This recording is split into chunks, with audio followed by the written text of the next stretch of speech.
आ गया. Good evening, children. Good evening.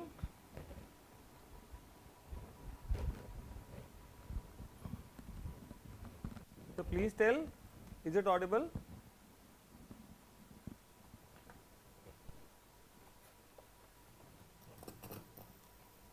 Is it audible, children? Lag कर रहा है क्या? Is it audible? Please tell.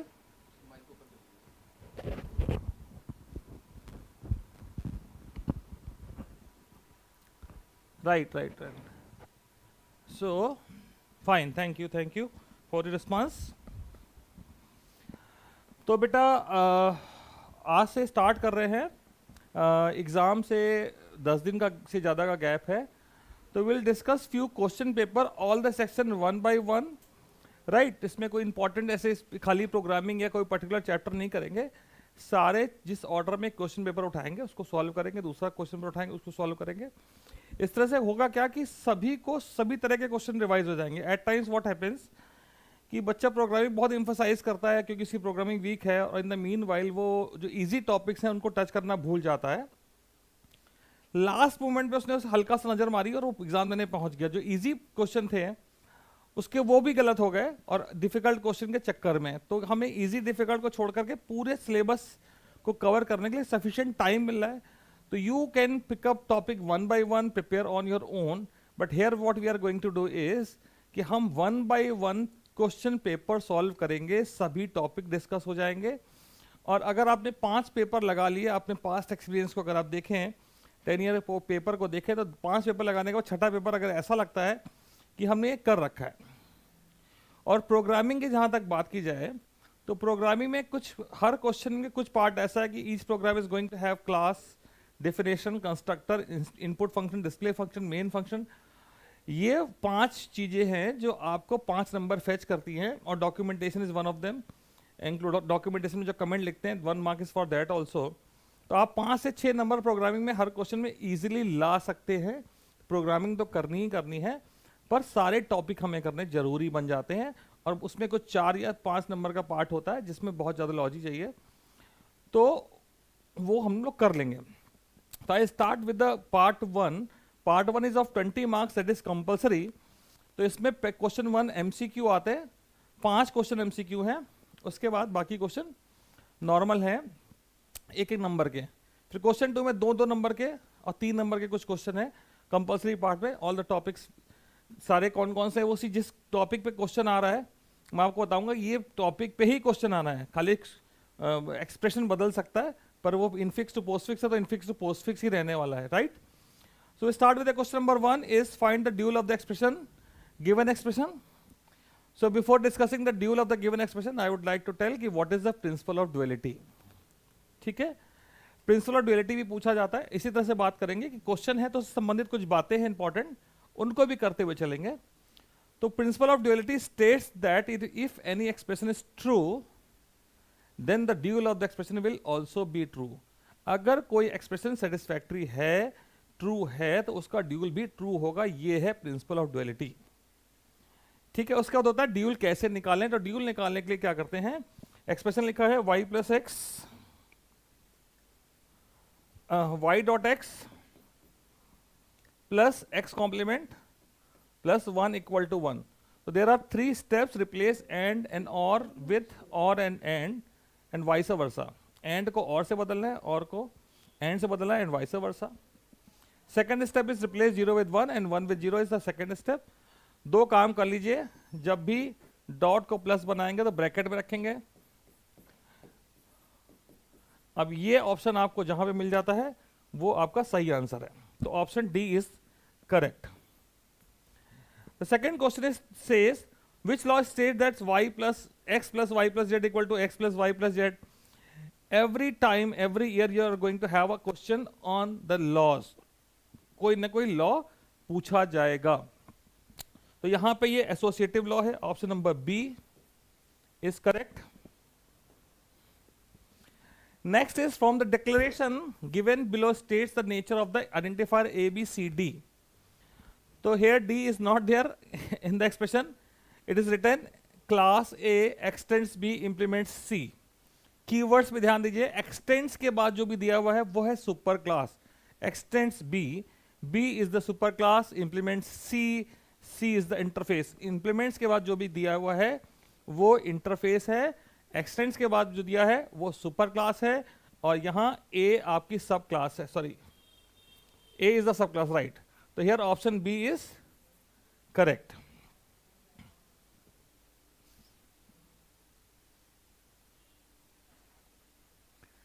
Right. So the children are able to make out the answer are darker. I have made them darker in the morning. At some point, the question is also darker here. So fourth is the canonical SOP expression of A plus B will be. So you won't write the answer before without solving. Don't mess up with the answer. Just find out your correct answer. A plus B. How to find the SOP of the expression? सो ए के साथ B missing है तो B plus B complement हो गया, B के साथ ए missing है तो ए प्लस ए कॉम्प्लीमेंट हो गया, क्योंकि A dot one equal to one होता है, sorry A dot one equal to A होता है, तो ए की जगह ए डॉट वन लिख दिया और वन को बी प्लस बी कॉम्प्लीमेंट लिख करके उसके इक्वल आ गया। समय कम है इसलिए फास्ट भी चलेंगे थोड़ा सा। इसको ओपन कर दीजिए, और ए plus A equal to A होता है, इसलिए जो भी टर्म दो बार आया है ए प्लस बी उसको एक ही बार लिखें। A B plus A B complement plus A complement B is the correct option, that is A, right. Converse, inverse and contrapositive. Next question की बात करें, converse, inverse and contrapositive are very important. तो पहले हम बात कर लेते हैं इनवर्स क्या होता है। अगर मैं कहें P A implication B you, A implication B का इनवर्स होगा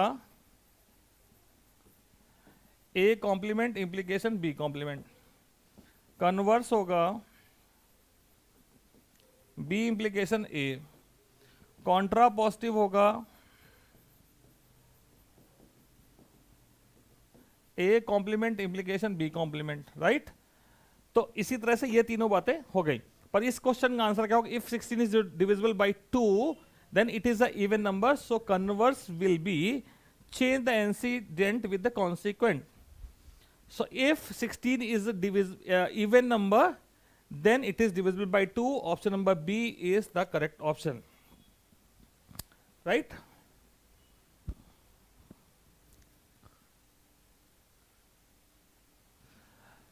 Right. So next question is write a statement to replace all the n with m. Character है n, उसको replace करना है m से, और जो भी string है str के, और उसको कन्वर्ट करना अपर केस में। दो फंक्शन लगाने पड़ेंगे, रिप्लेस करने का, दूसरा अपर केस में कन्वर्ट करने का। किस स्ट्रिंग को करना है, एसटीआर को करना है। तो एसटीआर डॉट रिप्लेस फंक्शन लगा, रिप्लेस में पहला इनपुट देते हैं ओल्ड कैरेक्टर, दूसरा इनपुट देते हैं न्यू कैरेक्टर। तो पहला इनपुट हो गया एन कैरेक्टर है सिंगल कोड में, कॉमा एम सिंगल कोड में, डॉट टू अपर केस। ये जो चेंज रिप्लेस करके स्ट्रिंग आएगी उसको अपर केस में कर देगा और वापस हमें एसटीआर में स्टोर कर देना। This answer is written over here, okay. The next question is write the minterm and maxterm where the input of a b c d is given.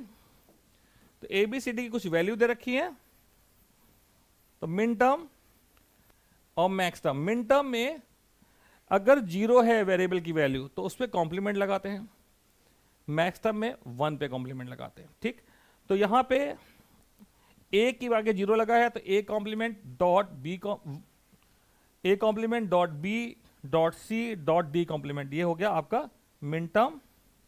और मैक्स टर्म में 1 पे लगाते हैं bar, a plus B bar plus C bar plus D. Simple से एक line का answer होता है, ठीक है। बस आपको पता होना चाहिए कि क्या करना है, ठीक है। The next question is right one difference between decoder and multiplexer. आपको डिकोडर मल्टीप्लेक्सर नहीं पता है, डिफरेंस आप एक लाइन खींचेंगे, एक लाइन खींचेंगे, मल्टीप्लेक्सर की डेफिनेशन, डिकोडर की डेफिनेशन लिख दीजिए। डिकोडर की डेफिनेशन क्या होती है, ठीक है। डिकोडर की डेफिनेशन होती है कि n इनपुट लेता है, it is a combination circuit which takes n input and gives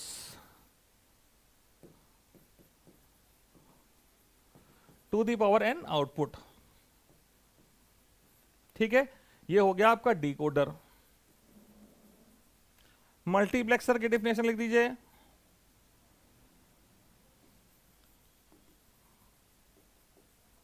क्या होता है? 4/1 मल्टीप्लेक्सर, 8/1 मल्टीप्लेक्सर, इस तरह के मल्टीप्लेक्सर होते हैं। हमको मल्टीप्लेक्सर डेफिनेशन नहीं पता है। आपने कहा अरे हमें पता है 4/1 मल्टीप्लेक्सर होता है, 8/1 मल्टीप्लेक्सर होता है। तो यहाँ 4 क्या है? Takes n input and gives, combine them and gives 1 output. ये हो गया सिंपल सा डिफरेंस। बहुत ज्यादा आपको पता नहीं है, आपको उसके बारे में थोड़ी सी नॉलेज थी, आपने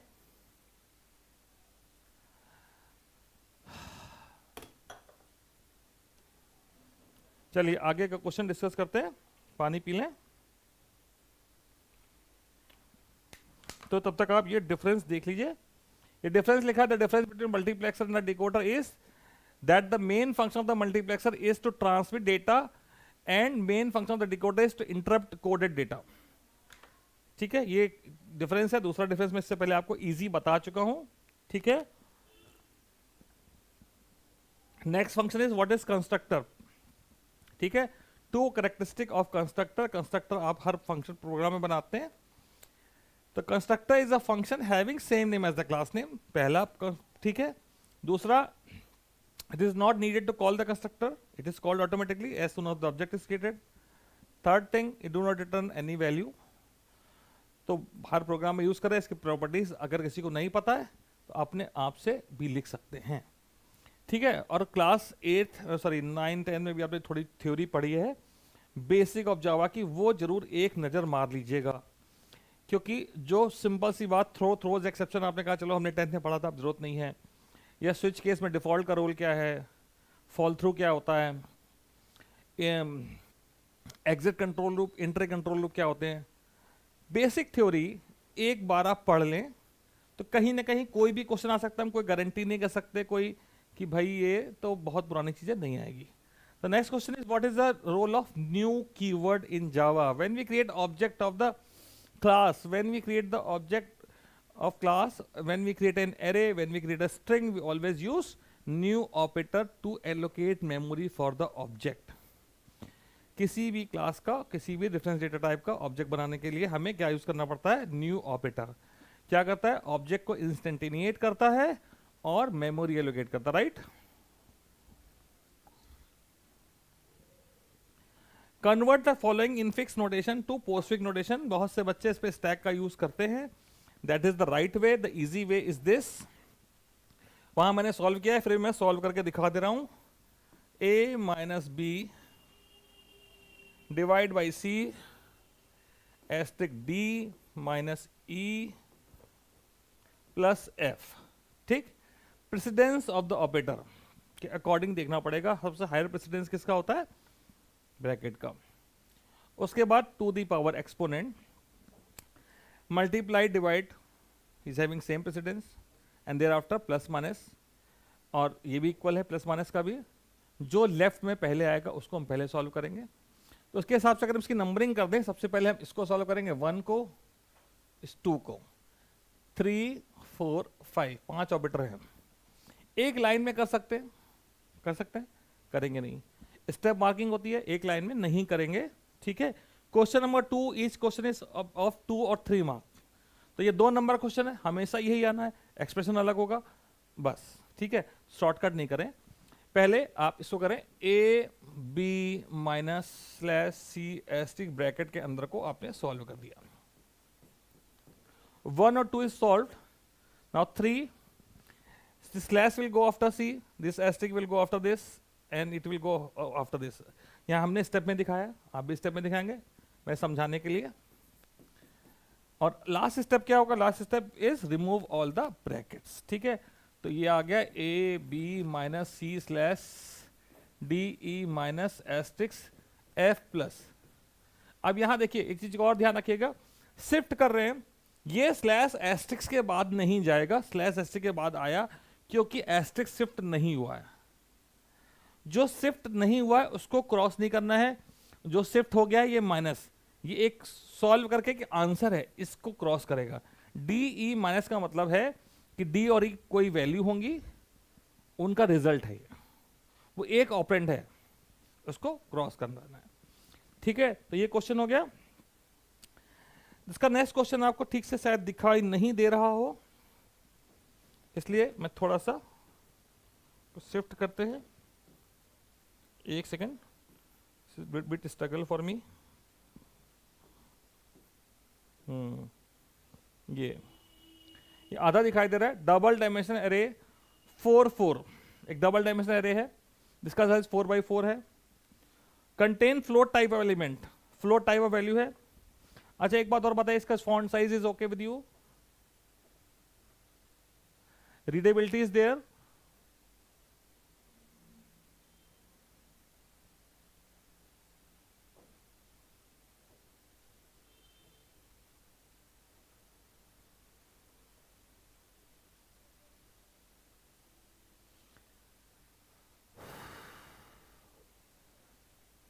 please give response, is the readability okay. Readability नहीं है, हर चीज सेइंग रीडेबिलिटी नहीं है। फॉन्ट साइज छोटा है, बड़ा कर दें, चलिए बड़ा कर देते हैं।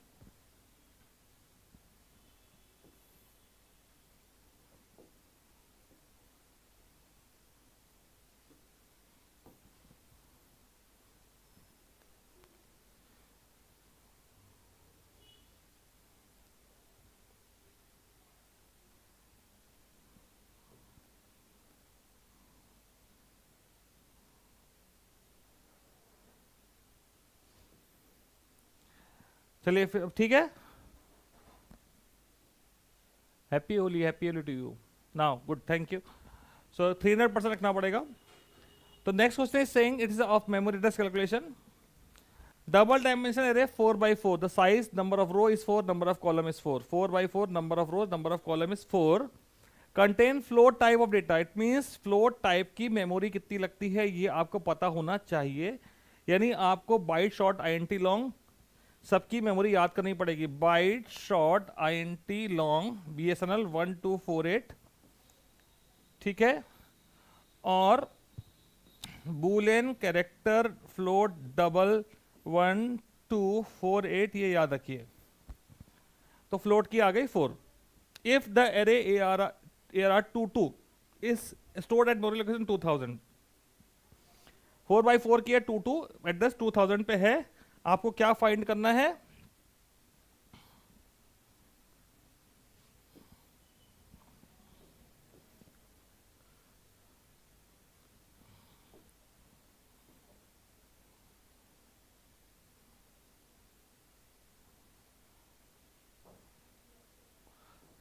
ठीक है, आपको क्या फाइंड करना है? Base address of the array. Assume the array is row major implementation, right. तो यहां पे मैंने बताया 4x4 की है, ठीक है, ऐसे। आपका 0 1 2 3 0 1 2 3 आपका इंडेक्स नंबर होंगे, जिसमें 0 0 वाला कहलाता है बेस एड्रेस बी। ये आपको पता नहीं है। 0 रो का लोअर इंडेक्स है और कॉलम का भी, तो LR इज 0, LC इज 0।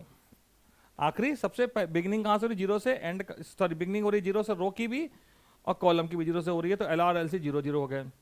हमने डिस्कस किया W इक्वल टू 4 है, फ्लोट टाइप है, W की वैल्यू 4 है। 2 इसका एड्रेस बता रहे 2000 है, ठीक है। तो एड्रेस ऑफ IJ जो हमने लिखा है मेमोरी एड्रेस 2000 है। IJ किसका एड्रेस पता है आपको? वो कहलाता है IJ। ये आपको जो बातें दी गई हैं क्वेश्चन में आपने सही से आइडेंटिफाई कर ली। अगली चीज होती है कि यहां पे आपको एड्रेस ऑफ IJ का फॉर्मूला लिखना है। It is of 1 mark. आगे आप सही करें गलत करें, तो आपको क्वेश्चन पेपर में row major address, column major address, दो फॉर्मूले याद करके चले जाएं। एड्रेस सही लिखा होगा तो आपको 1 नंबर मिलेंगे, बाकी चीजें गलत होने के बावजूद भी। और अगर सब कुछ सही कर दिया आपने, आंसर सही आ गया और फॉर्मूला नहीं लिखा हुआ है, तो 1 नंबर कट भी जाएंगे, क्योंकि फॉर्मूला लिखने के 1 नंबर हैं। ठीक, तो थोड़ा सा मार्किंग स्कीम भी आपको पता होनी चाहिए।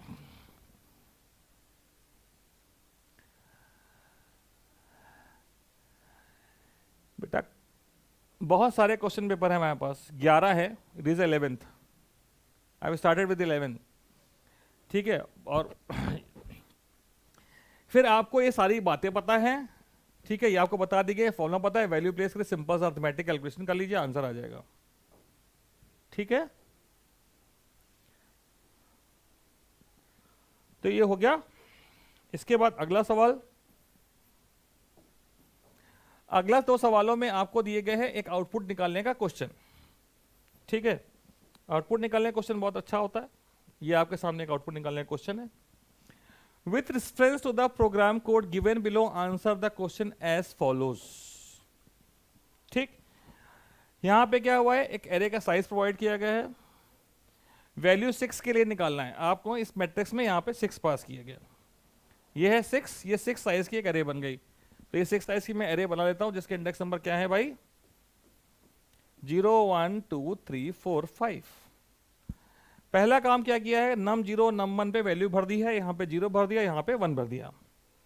num 0 पे वैल्यू आ गई, num 1 पे 1 आ गई। फिर एक लूप चलाया इंडेक्स नंबर 2 से लेकर 5 तक। एस नम की वैल्यू 6 है, 2 से लेकर 5 तक लूप चलाया। भाई आई की वैल्यू कितनी है, 2।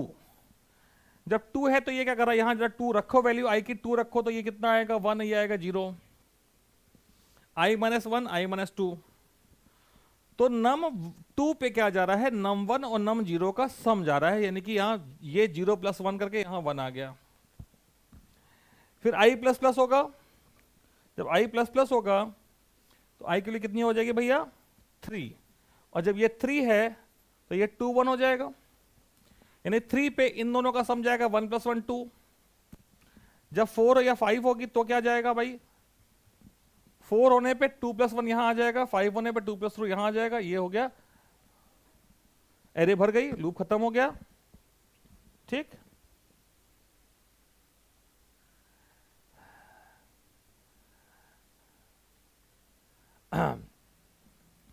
अब इसके बाद अगला लूप क्या कर रहा है, अगला लूप है 0 से लेकर 5 तक चल रहा है, इस मैट्रिक्स को, इस एरे को डिस्प्ले कर रहा है।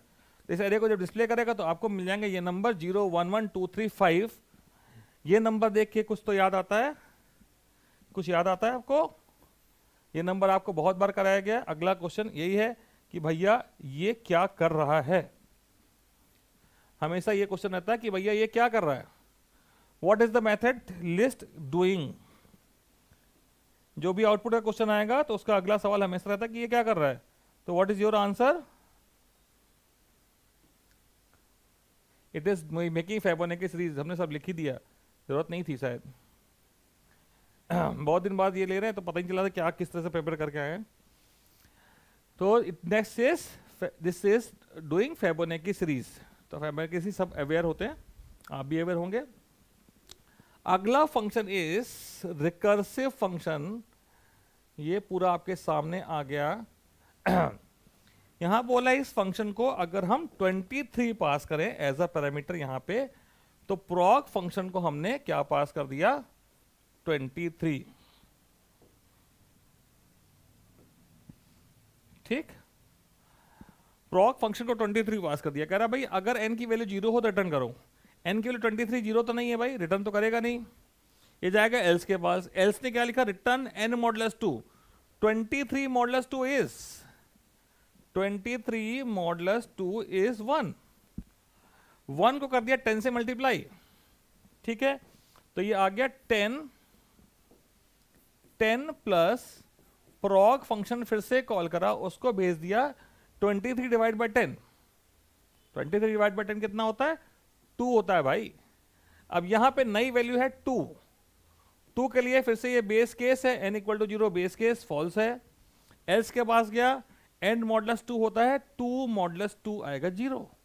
0 को 10 से मल्टीप्लाई कर दो, हो गया 0 प्लस, तो इस वाले को कॉल करने पे आया 0 प्लस प्रॉग 2 divide by 10 equal to 0।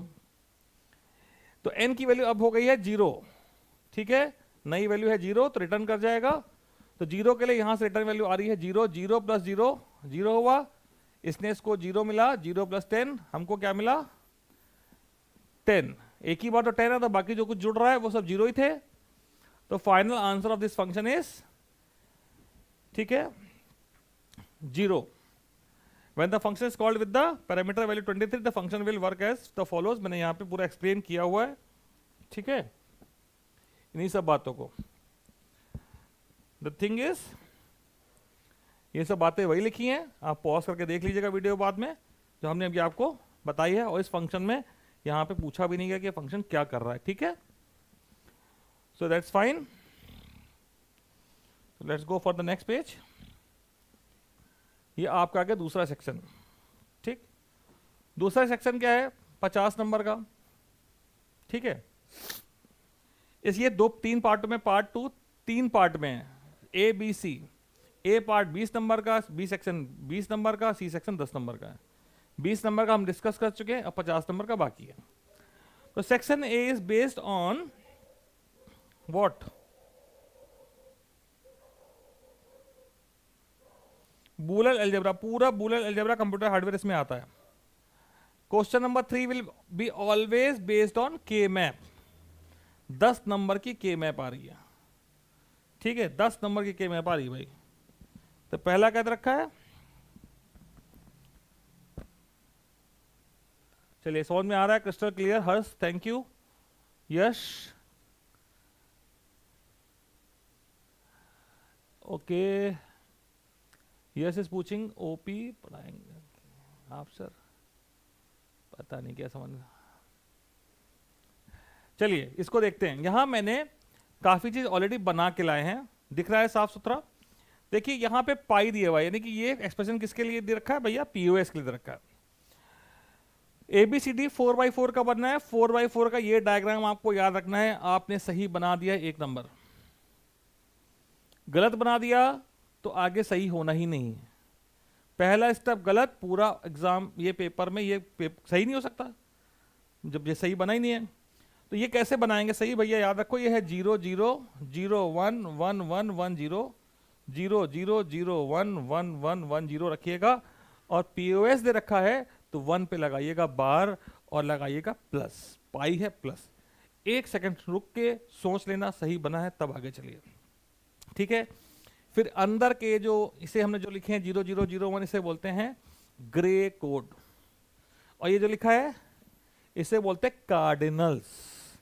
Grey code की हेल्प से कार्डिनल लिख दीजिए, अगर आपको ठीक से याद है तो कोई जरूरत नहीं है। ये लिखे हैं 0 1 2 3, ये सब क्या लिखे हैं, डेजिग्नेशन। ये सारे टर्म आपको पता होने चाहिए, पूछे भी जा सकते हैं, ठीक। अब इसके बाद 4 6 7 4 6 7 10 11 12 14 15 पे 0 भर दीजिए। इसके बाद इसकी करिए ग्रुपिंग। ग्रुपिंग करने का क्या नियम है, बाकी जगह 1 भरेंगे, आपको 1 भरना रहेगा। मैं छोटा सा किसी और कलर से भर दूं, 1 1 1 1 1 1 1 1, पाई वाले के लिए 0 ग्रुपिंग करनी है, ठीक है। अब आपको ग्रुपिंग करनी, ग्रुपिंग करने का नियम क्या है, सबसे पहले आप 8 का ग्रुप बनाएंगे। 8 का पॉसिबल है तो बड़ा ग्रुप फॉर्म करना है, छोटा नहीं, बड़े से छोटा। 8 का रोलिंग करके 8 का, ठीक है, जिसे बोलते हैं ऑक्टेट। क्वाइट 4 का rolling quite, pair rolling pair, and finally अगर कोई बचता है तो आगे ग्रुपिंग करते नहीं तो करते ही नहीं है, ठीक है। अगर आप 8 के में ही सारे कवर हो गए किसी ना किसी से तो हम 4 का क्यों करेंगे। उसके बाद अगर कोई ग्रुप ऐसा मिलता है जो कंप्लीटली ओवरलैप्ड है तो उसको हम रिडंडेंट ग्रुप डिक्लेयर कर देते हैं। अगर आएगा एग्जांपल में तो आपको बताएंगे। फिलहाल यहां पे ये 4 एलिमेंट एक ग्रुप बना रहे हैं, ये 4 एलिमेंट दूसरा ग्रुप बना रहे हैं, ये 2 रोल करके इस 2 के साथ एक ग्रुप बना रहे हैं, तो मिल रहे हैं टोटली आपको 3 क्वाड। कौन कौन से आ रहे हैं यहां लिखें, ठीक है। आप लिखिए पाई 6 7 14 15, 6 7 14 15 इज क्वाड। और इसके बाद सॉल्व नहीं करके दिखाना है, सीधे आंसर लिखना है। भैया 7 15 के लेफ्ट में आइए, ये दिखाई दे रहा है आपको। इसमें ऐसी कौन सी वैल्यू चेंज हो रही है, कौन सी चेंज नहीं हो रही है। A has become a complement, B complement remains B complement. तो B complement is not changing, so you will write B complement plus. Same way इस क्वाड के ऊपर में ये दोनों है, जिसमें C complement is not changing, right? So this is done. Similarly, we will do for other also.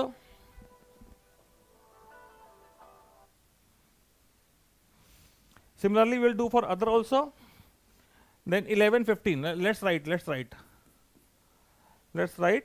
10, 11, 14, 15 is squared.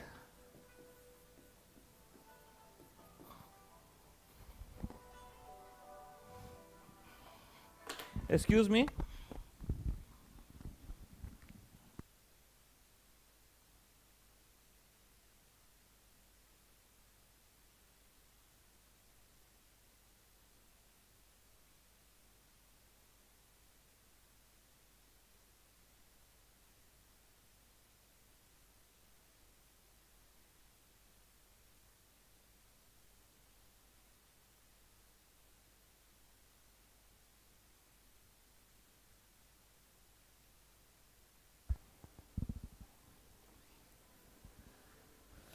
Okay, तो 10, 11, 14, 15 के लिए मुझे ये देखना पड़ेगा और ये देखना पड़ेगा, ठीक? तो इधर a complement is common this time, plus on the top c complement is not changing at all, and the last one is 4, 6 and 12, 14. Normally हम असेंडिंग ऑर्डर में लिखते हैं, स्क्वायर्ड लिख दे. तो इसके लिए हमें क्या देखना रहेगा भैया? 4 और 12 के इधर, 4 और 12 के इस तरफ क्या है भाई?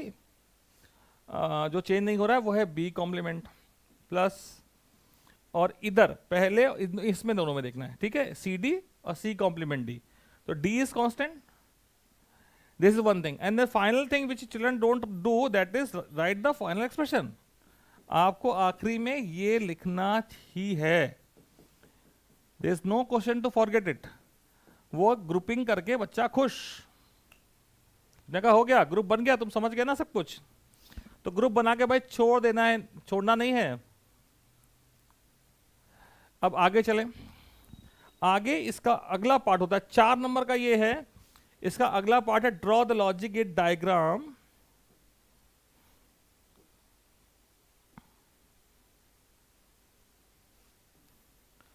Draw the logic gate diagram for the reduced expression.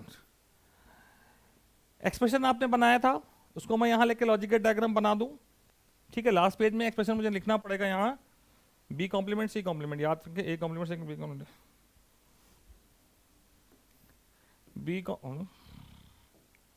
B complement plus C complement, A complement plus D, और B complement plus D. A complement plus D लिख दिया, A complement plus C complement था, ठीक है? और फिर B complement plus D. अब यहां क्या ध्यान रखना बेटा, इस क्वेश्चन को ध्यान से पढ़ना. Draw the logic gate diagram for the reduced expression, assume that the variable and complements are available as input. कभी लिखा होता है नैंड से बनाना है, कभी लिखा होता है नॉट से बनाना है. तो आपको नैंड या नॉट से बनाना देखना है, तो आप, मेरा एक चैनल है जावा प्रोग्रामिंग ट्यूटोरियल, ठीक है?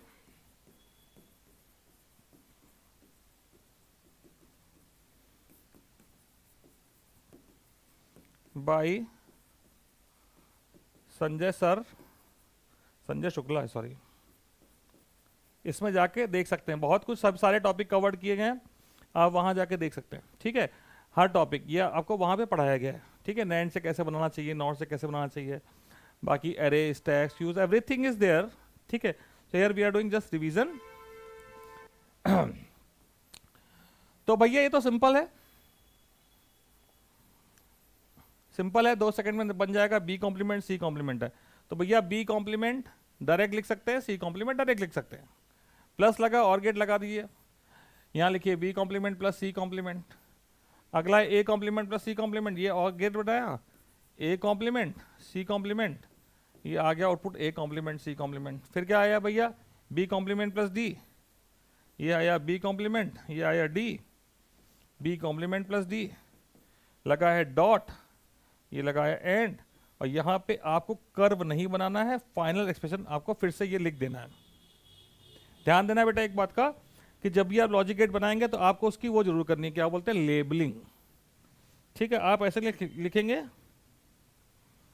अभी मैंने लिखा था बेटा Sanjay Shukla, Java programming tutorial bye Sanjay Shukla लिखा था ना, my self is Sanjay Shukla, I haven't told my name, sorry for that. ठीक है,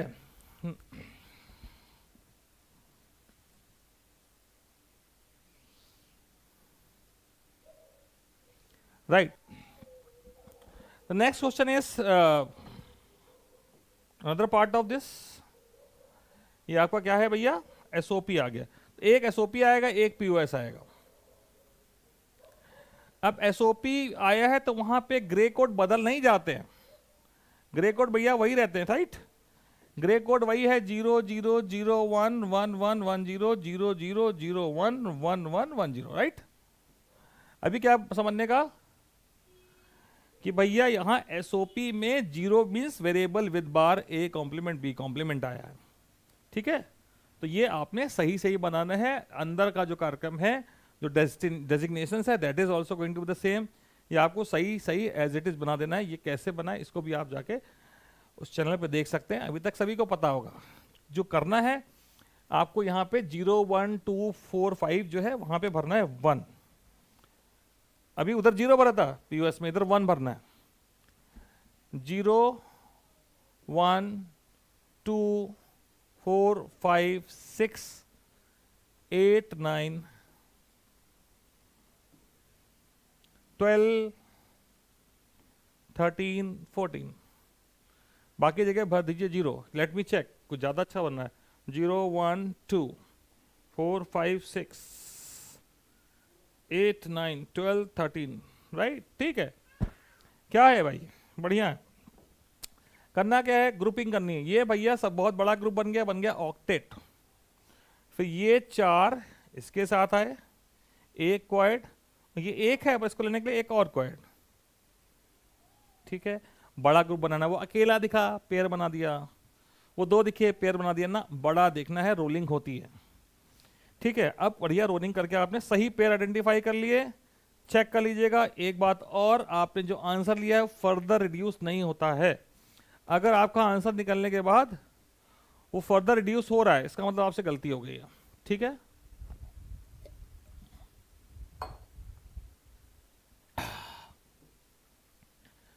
तो भैया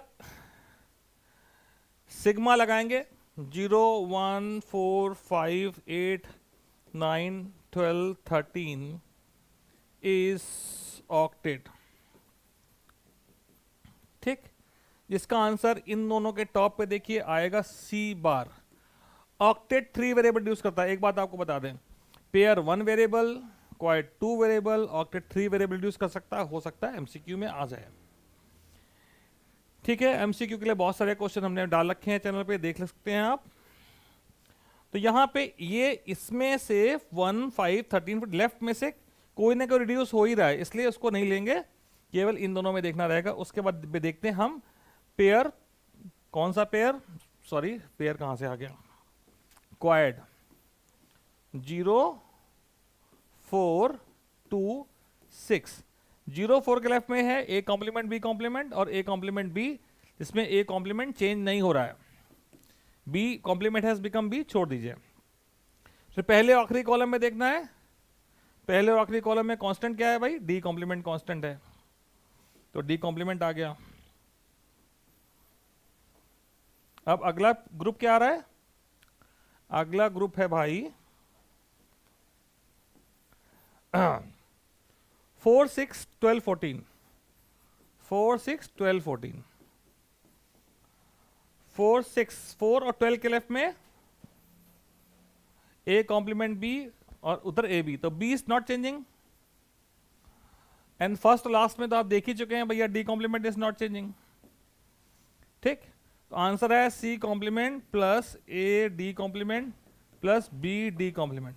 अब हमने कहा था फर्दर रिड्यूस नहीं हो रहा है, तो यहां पे अगर हम डी कॉम्प्लीमेंट कॉम्पाउंड ले लें, कुछ ऐसा करें, तो फर्दर इसका मतलब इसको सॉल्व करने पे कहीं B plus B complement C plus C complement नहीं आएगा। ठीक है, ये है मेरा कहने का मतलब कि आपका जो आंसर आया वो फर्दर रिड्यूस नहीं होगा, तो नहीं होगा। यहां भी आपको सिंपल लॉजिक गेट डायग्राम बनाना है, so that I think you can do it. So I am going ahead. इस पेज में जितना था उतना हम लोगों ने कर लिया. हाँ, सॉल्व करने के लिए जगह छोड़ रखी थी. फिर एक 5 नंबर क्वेश्चन इस तरह का आता है. अब ये पूरा क्वेश्चन एक पेज पे आ ही नहीं रहा है, बहुत मुश्किल बात है. In a home delivery store where it was observed that the sale were more if one of the following condition is true. कोई डिलीवरी स्टोर ने देखा कि हमारी जो सेल है वो कब ज्यादा होती, कब डिलीवरी हमें ज्यादा देनी पड़ती. कुछ कंडीशन उन्होंने देखी कि भाई अगर रेन हो रही है, if there were rain and the time was after 8 PM.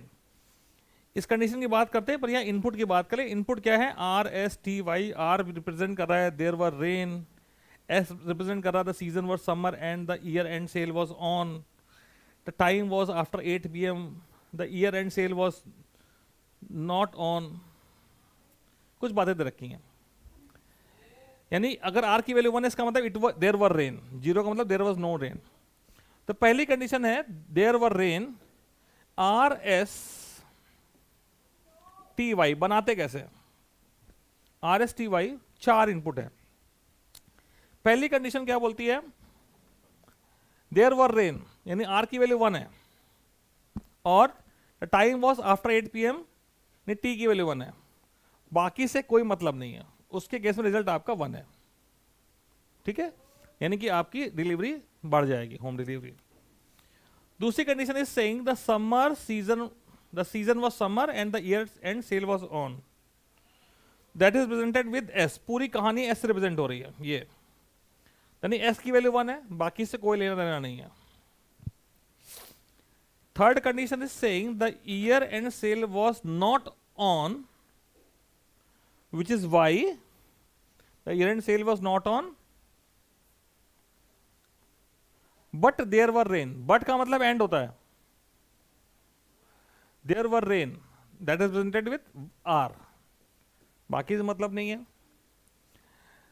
last condition is they saying the time was after 8 PM was not after 8 PM, यानी कि t की वैल्यू 0 है. t की वैल्यू का 1 का मतलब time was after 8 PM. Not लिखा है तो हमने कॉम्प्लीमेंट लगा दिया. And the year end sale was not on, तो y की वैल्यू 1 है. इन चीजों को ध्यान में रखते हुए हमें ट्रुथ टेबल बनाना है. ठीक है, अब मैं इतना अगले पेज पे जाऊंगा, मुझे याद ही नहीं रहेगा, इसलिए मैंने इसकी फोटो खींच ली. आपको चाहिए तो आप भी इसका स्क्रीनशॉट ले लीजिए. ठीक, क्योंकि इसका ट्रुथ टेबल अगले पेज पे आ पाएगा.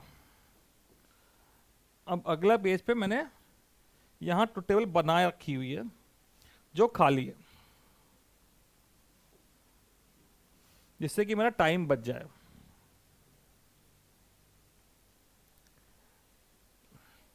पहला इनपुट है RSTY, RSTY, और ये है output.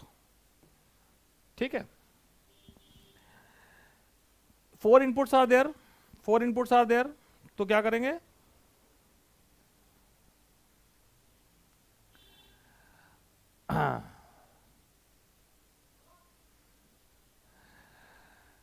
Four input is to the power 4, 16 combinations are there. So you will start with the 8081. You will not write in the haphazard manner. 8081, next input 4041, 4041, like this. You will write in the haphazard manner, तो you will lose some marks.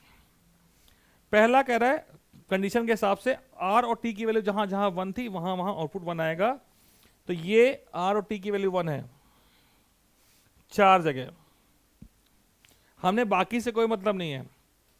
दूसरे condition के हिसाब से जहां जहां S की value 1 है वहां पे आउटपुट 1 आएगा.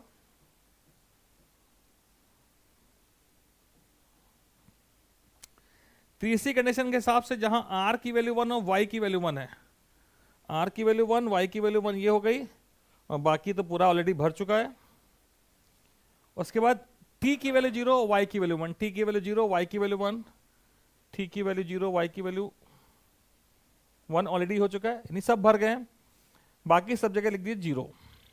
ठीक है, फिर अगला सवाल है इसमें, draw the truth table for the input and output given above and write the SOP expression, write the POS expression, whatever expression is set, you don't have to worry about truth table, you will make like this only.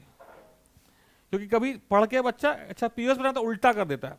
अब देखना है SOP बनाना है, जहां result 1 है वहां क्या है, expression लिखिए आर एस टी पे 0, जिस पे 0 है तो R complement S complement T complement हाँ वाई प्लस, इसके लिए आइए R complement S T complement Y complement plus, like this keep doing that. अब आगे पूरा करेंगे जहां जहां बनाता है। दूसरा तरीका क्या है, मतलब जिसके नंबर मिल जाते हैं, ये है डेजिग्नेशन लिख दीजिए इनके 0 1 2 3 4 5 6 7 8 9 10 11 12 13 14 15। आप इसको लिख सकते हैं, आउटपुट किससे रिप्रेजेंट हो रहा था जरा, एक मिनट, वो लाइन गायब हो गई, चलिए कोई बात नहीं। हम लिख सकते हैं F R S T Y, oh हिल गया,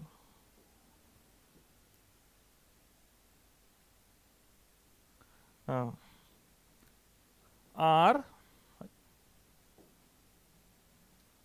are S T Y equal to sigma, SOP बोला सिग्मा, जिसके रिस्पेक्ट में 1 आ रहा है वो नंबर लिखिए, वो डेजिग्नेशन लिख दीजिए 1 4 5 6 7 1 4 5 6 7 9 से लेकर 15 तक, 9 10 11 12 13 14 15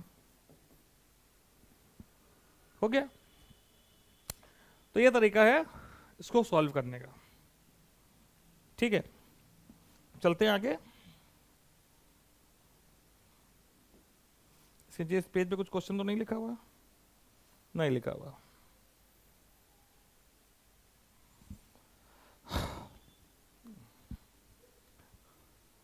अगला क्वेश्चन है डी मॉर्गन लॉ को प्रूव करिए। डी मॉर्गन्स लॉ क्या है,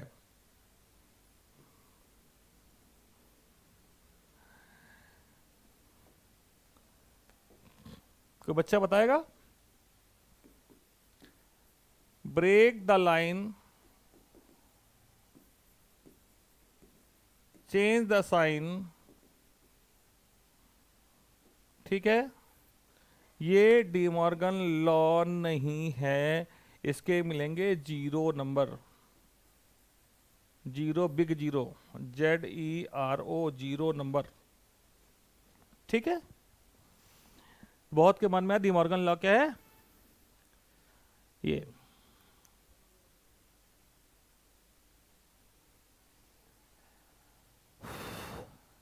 चलो इसके 0 नंबर मिल गए, तो सही का आंसर क्या है, सही आंसर तो ये नहीं है, सही आंसर है 2। डी मॉर्गन लॉ पूछा गया है, आप लिखेंगे x dot Y whole complement equal to X complement plus Y complement, या x plus Y whole complement equal to X complement dot Y complement. इनमें से किसी एक का ट्रुथ टेबल बना दीजिए। I don't think making truth table is a big deal, ठीक है। आपने यहाँ पे एक्स वाई लिखा है, वहाँ ए बी लिखा है, ए बी है तो ए डॉट बी निकाला, ए डॉट बी एंड होता है, जहाँ जहाँ 1 आ रहे हैं दोनों तभी 1 आएगा, ये वाला, ठीक है। इसको कॉम्प्लीमेंट निकालना है, तो भैया 0 को 1 1 को 0 कर दिया, ये आ गया। फिर A plus B, A complement B complement, A complement B complement का भी कॉलम बनाना पड़ेगा, अब बना लेंगे। I know you can do that, ये कोई बच्चा नहीं कर पाया तो वो क्या कर पाएगा। अगले क्वेश्चन चलते हैं। Verify the following with the help of Boolean loss. जब भी ये बूलियन लॉस की हेल्प से करिए तो भैया कौन सा लॉ लगाए, ये बगल में लिख जरूर देंगे। हम लगा रहे हैं यहां पे डिस्ट्रीब्यूटिव लॉ, ये है Z, ये है, हम इसको मान लेते हैं A, इसको मान लेते हैं बी, इसको मान लेते हैं सी। तो हो गया A plus B, A plus C, distributive law लगाया तो आंसर आएगा Z plus X dot x plus Y. ठीक, Z plus X dot x plus Y. अब इसको हमने ओपन किया, X dot x plus X dot Y.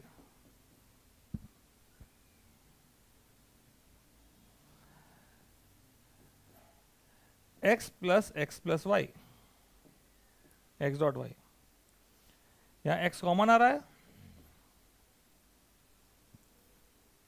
कुछ गड़बड़ है इसमें। Z plus X, Z plus X plus Y, Z plus x, x plus Y, Z X, A plus B, A plus C, A plus B dot सी।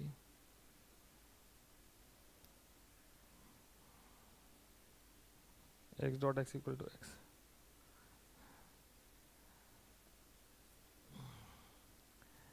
इसको टू table solve करके देखिएगा, कुछ ना कहीं इस क्वेश्चन में गड़बड़ है। ठीक है, सो अगर इसको सॉल्व करें तो हम तो ये आ रहा है 1 प्लस वाई, और ये आ रहा है फाइनली जेड प्लस एक्स। ठीक है, ये नहीं आ रहा।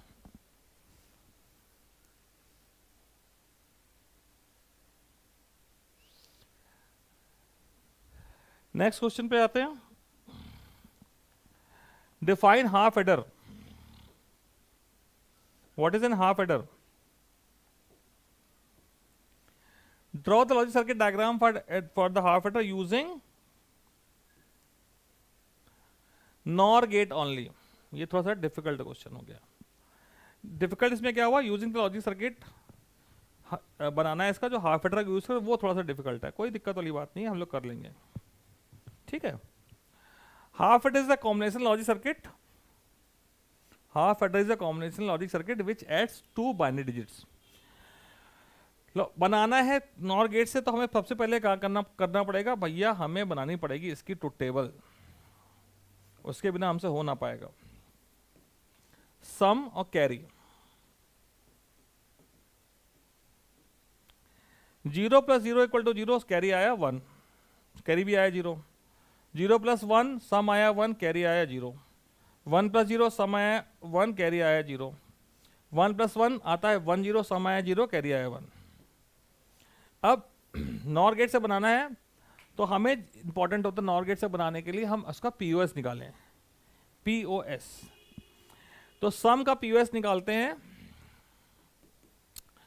तो 1 को देखें, इसके करस्पॉन्डिंग क्या आ रहा है, सॉरी 0 करस्पॉन्डिंग देखते हैं। पीओएस में 0 करस्पॉन्डिंग देखेंगे तो ये आया, ये हुआ x प्लस वाई,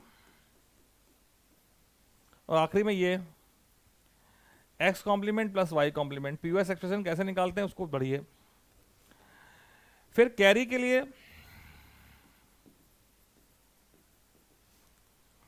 3 0 लगातार, x प्लस वाई कॉम्प्लीमेंट। 1 के करस्पॉन्डिंग आप बार लगाएंगे, दूसरा 1 0 है तो x कॉम्प्लीमेंट प्लस वाई। ये आपका आ गया पीओएस एक्सप्रेशन। अब आपको करना क्या है, जहां भी प्लस लगा है सबकी जगह आपको लगा देना है नॉर, और बना देनी है ट्रुथ टेबल, सॉरी बना देना है सर्किट। ठीक है,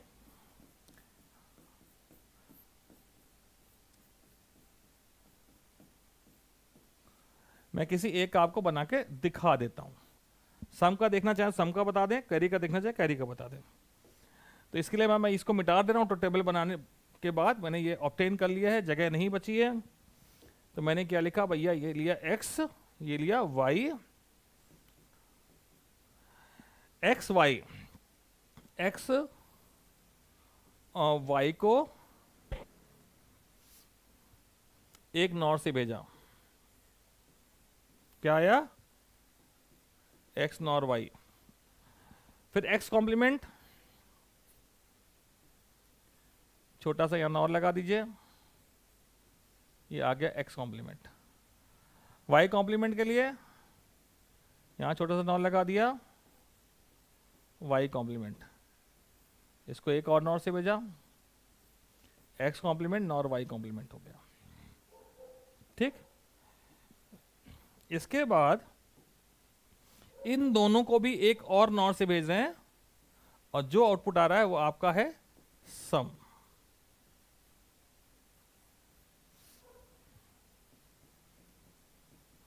ठीक, ये आ गया सम। अब कैरी का भी एक्सप्रेशन है, एक्स नॉर वाई चाहिए, मैंने यहां से एक्स नॉर वाई उठा लिया। ठीक, एक्स कॉम्प्लीमेंट नॉर ये ले लेते हैं, एक्स कॉम्प्लीमेंट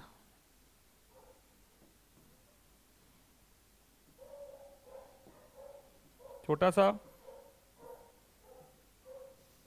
y एक नॉर से गया, x कॉम्प्लीमेंट नॉर y हो गया। ऐसे ही x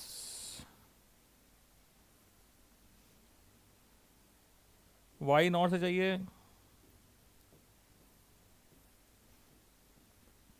x nor y complement हो गया। इन तीनों को एक नॉर से भेज दीजिए और आपको क्या मिल गया, क्या मिल गया, कैरी। ओवर राइटिंग हो गई है, जगह नहीं थी, क्या करें। ठीक है, तो ये बहुत ही डिफिकल्ट क्वेश्चन आ गया, इतना डिफिकल्ट आता नहीं है, ये बिल्कुल सीधा सीधा आता है।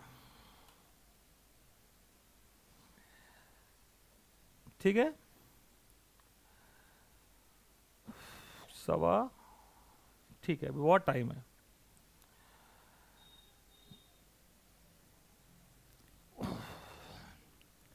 नेक्स्ट क्वेश्चन अब खत्म ही होने वाला, थ्योरी खत्म होने वाली। Draw the table for P and, मैं अगला क्वेश्चन यहां लिख ही देता हूं, क्योंकि मैं वो मिटा दूंगा नहीं गेट। तो टेबल बना पी एंड नॉट पी और क्यू। तो भैया पी क्यू ले लेना, 0011 0101। पी कॉम्प्लीमेंट भी चाहिए आपको, पहले ब्रैकेट के अंदर सॉल्व करिए, इन दोनों पे भैया नॉट पी और क्यू बनाइए, कहीं पे वन आ रहा है तो वन आएगा इन दोनों के बीच में। फिर इसको पी के साथ ले लीजिए एंड में, तो इसका एक्सप्रेशन क्या आ जाएगा, ये दोनों जगह वन आ रहा है, कहीं पे आखिरी में ही वन आ रहा है। ठीक है, तो इवन हम ये भी कह सकते हैं this equal to P dot Q, या पी एंड क्यू के इक्वल ही है।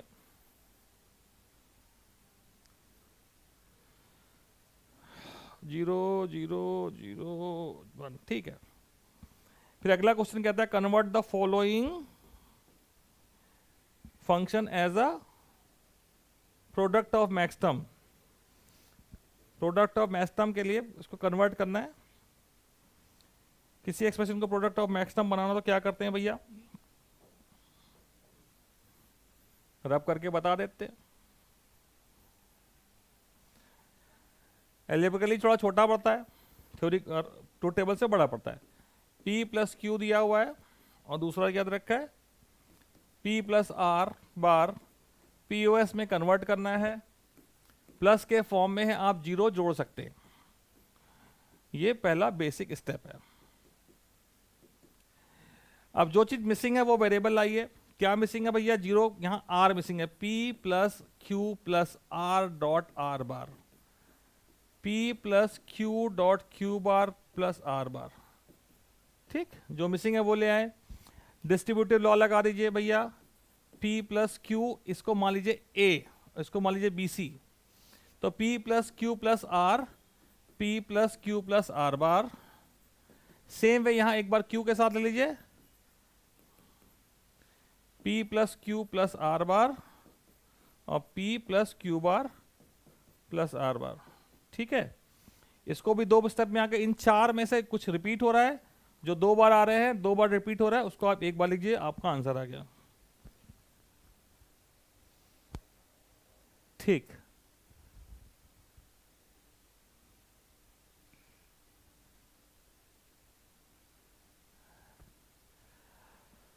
ओके, तो नेक्स्ट क्वेश्चन करते हैं। अब आई प्रोग्रामिंग, आपको बहुत देर से इंतजार था, बहुत से बच्चे बहुत देर से परेशान थे, पता नहीं कहाँ कहाँ की एड्रेस लिख रहे हैं कि वहाँ पढ़ लो वहाँ पढ़ लो। जिसको जहाँ पढ़ना वहाँ पढ़ लो भैया, हम यहाँ पढ़ा रहे हैं, आप यहाँ पढ़ सकते हैं, और उसके सिवा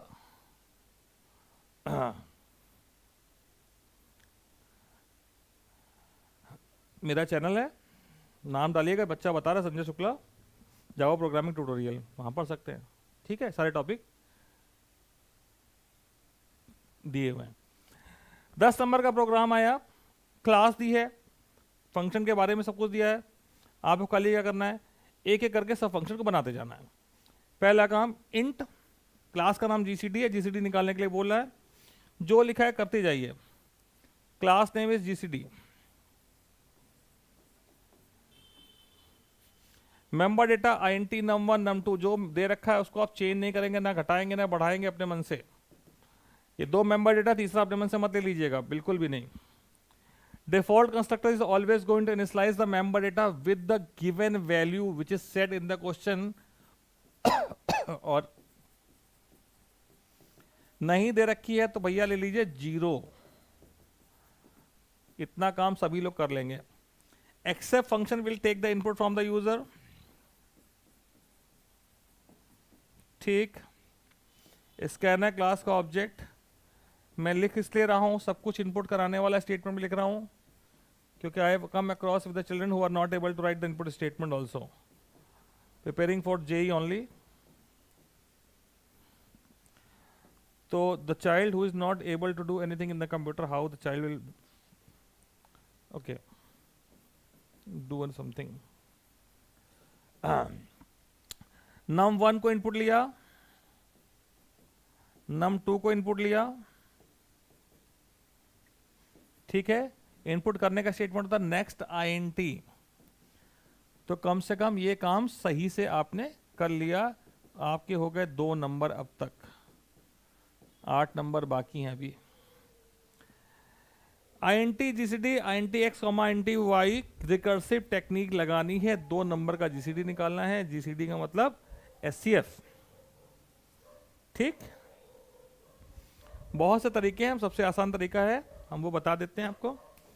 तो फिर अगले फंक्शन डिस्प्ले करना result with the appropriate message, return कर रहा है एक्स वाई का जीसीडी निकालेगा। तो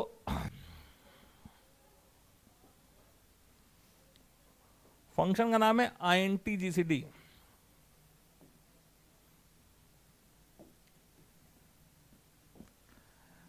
INT GCD INT X, INT Y। अगर हमें कोई फंक्शन रिकर्सिव बनाना है तो सबसे आसान जो तरीका होता है कि अगर हम उसको वाइल लूप से लिख लें, अगर हमें आता है, और उसको कन्वर्ट कर दें तो बहुत ही अच्छा रहेगा। तो x एक लूप लगाया, while x is not equal to y, if x is more than y, x equal to x minus y, else y equal to y minus x. This is known as subtraction method. Take any number and try it out, it will work. So what I am going to do, I will discuss this thing, how to convert this while using recursive function, and then I will check working, show the working of this GCD function only, right? तो ये loop जो है कब रुक रहा है, जब loop बनाते हैं तो हम देखते हैं कब तक चलेगा, जब ये बनाते हैं लिखते हैं कब रुकेगा, कब रुकेगा, जब x की वैल्यू y के बराबर हो जाएगी। If x equal to y तो रुकेगा। यहां पे x की वैल्यू इक्वल होने पर रुक रही है, यानी कि आप चाहे x को कहें या y को कहें, दोनों ही बराबर हैं, किसी को भी डिस्प्ले कर सकते हैं। सिमिलरली ये रिटर्न कर रहा है तो हम किसी को भी रिटर्न कर सकते हैं।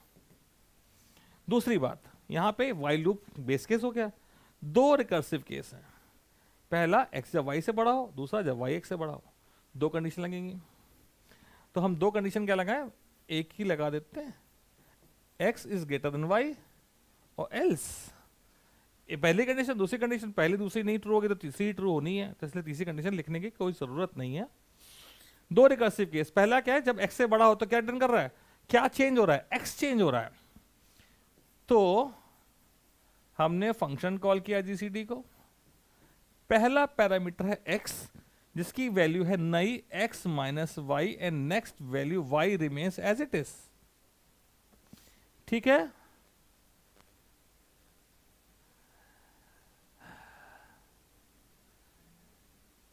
या ये बच्चा पूछ रहा है आपके में एरे का प्रोग्राम है, किसका प्रोग्राम? बेटा हर टॉपिक का प्रोग्राम है, खाली आपको मेहनत करनी पड़ेगी ढूंढने में कि it is not manage very nicely. आप ढूंढिए, वीडियोस की लिस्ट है बहुत सारी, मिल सब कुछ जाएगा। That I can guarantee, everything is there. ठीक है, और ये कंडीशन के फॉल्स होने पे y equal to minus Y minus X, तो x remains as it is, y is changing. ठीक, if I show you the dry run GCD function is called, if I give them 15 and 35, so the first condition base case false हो गया, second condition x y से बड़ा, ये false हो गया, third यहां पहुंचे x remains 15 and y remains 35 minus 15 become 20। Next call में अब 15-20 पास हुआ, बेस केस फॉल्स है, पहला कंडीशन फॉल्स है, फिर एस में पहुंचा, x remains 15 and second parameter becomes 20 minus 15 that is 5। फिर से पहले if false, ये false नहीं, ये if true, अब x y से बड़ा है तो x की वैल्यू 15 minus 5 10 हो गई, x की वैल्यू 10, y की वैल्यू 5, ये false ये true, 5 बराबर हो गया, लूप से आ जाएगा बाहर, रिटर्न करेगा 5, आपको मिल गया जीसीडी। ठीक है, क्लियर है भाई जीसीडी फंक्शन?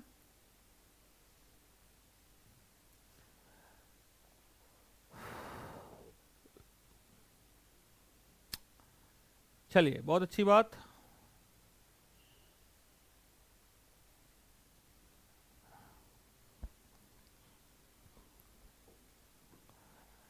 फिर आता display function.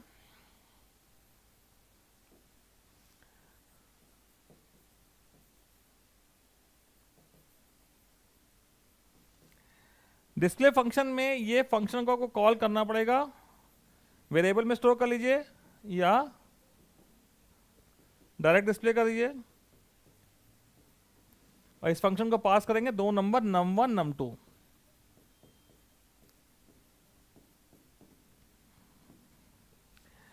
Then you are suppose to make main function also public static void main 10 number के प्रोग्राम में, जहां पे आपको क्लास का ऑब्जेक्ट बनाना है, इसका कंस्ट्रक्टर कुछ वैल्यू ले नहीं रहा था, एक्सेप्ट फंक्शन कॉल करना है, input process output, process function display से कॉल हो रहा है, इसलिए प्रोसेस के फंक्शन को कॉल करने के लिए सीधे आप डिस्प्ले फंक्शन को कॉल कर सकते हैं।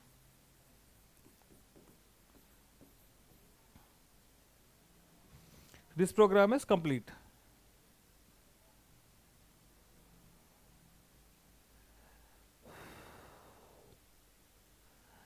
Thank you Isha. Section B करा चुके हैं सर? नहीं, ये रिकर्सन चैप्टर पढ़ा होगा तब कराया होगा, ये तो ऐसा इन क्वेश्चन जो हमेशा होगा ही होगा आपके पास कहीं ना कहीं। अब अगला क्वेश्चन आ गया एरे का। ठीक है,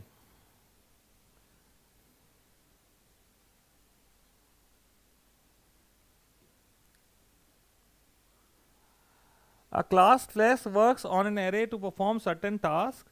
Design the class flex along to bring the even numbers at the front and send the odd numbers to the back.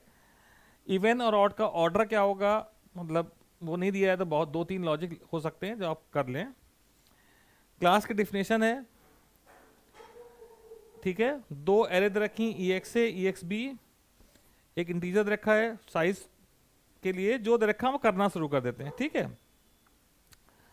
थोड़ी सी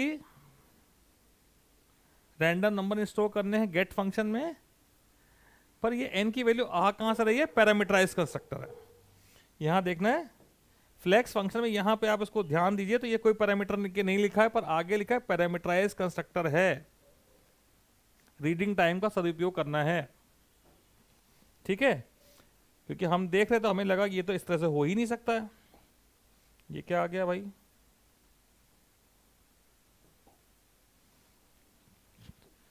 चलिए अब क्वेश्चन में कोई दिक्कत नहीं है, एक एक फंक्शन को पढ़ते जाते हैं, करते जाते हैं, आपके सामने सब कुछ आ जाएगा।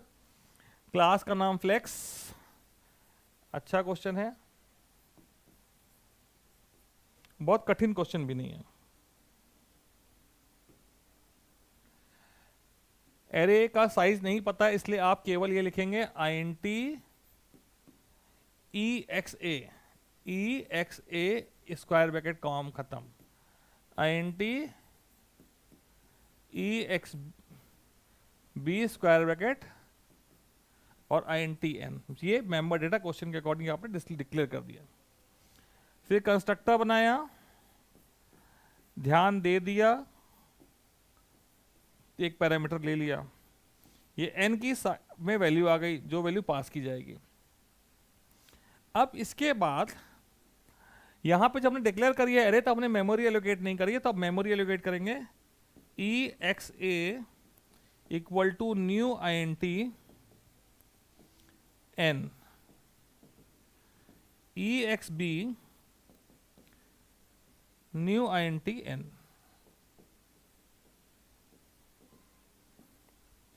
मेमोरी एलोकेट कर लिया आपने। मेमोरी एलोकेट करने के बाद इतना हो गया, यहाँ पे स्क्वायर ब्रैकेट नहीं लगता, कुछ बच्चों को मन में यहाँ स्क्वायर ब्रैकेट छोड़ दिया सबने यहाँ पे, क्योंकि और एरे ऑलरेडी डिक्लेयर है। अब इस समय आपको केवल क्या करना है, उसकी मेमोरी एलोकेट करनी है, ठीक है।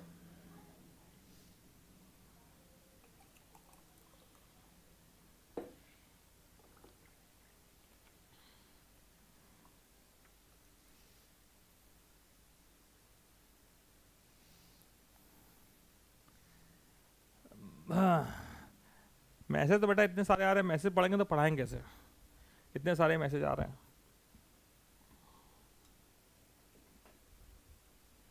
अगला फंक्शन बड़ा इंपॉर्टेंट है, लिखा है FN get to fill the number with random integers, यानी कि इनपुट नहीं बोल रहा है, फिल कर दो रैंडम इंटीजर, जो भी मन करे कर दो, कर दे रहे हैं। Void FN get function user से इनपुट नहीं ले रहा है, लूप चला रहा हूं मैं, इंडेक्स नंबर का साइज है उसका n, एरे का नाम कठिन सा है EXA में भरना है। EXAI equal to random number कहां से आ जाएगा, int Math dot random function into 100 कर देते हैं, ठीक। रैंडम फंक्शन कोई भी रैंडम फंक्शन नंबर देता है 0 पॉइंट समथिंग, उसको 100 से मल्टीप्लाई करेगा और पॉइंट के बाद की वैल्यू हटा के आपको एक इंटीजर दे देगा, कुछ भी रैंडम नंबर आ जाएंगे, ठीक है। तो इसको करने के बाद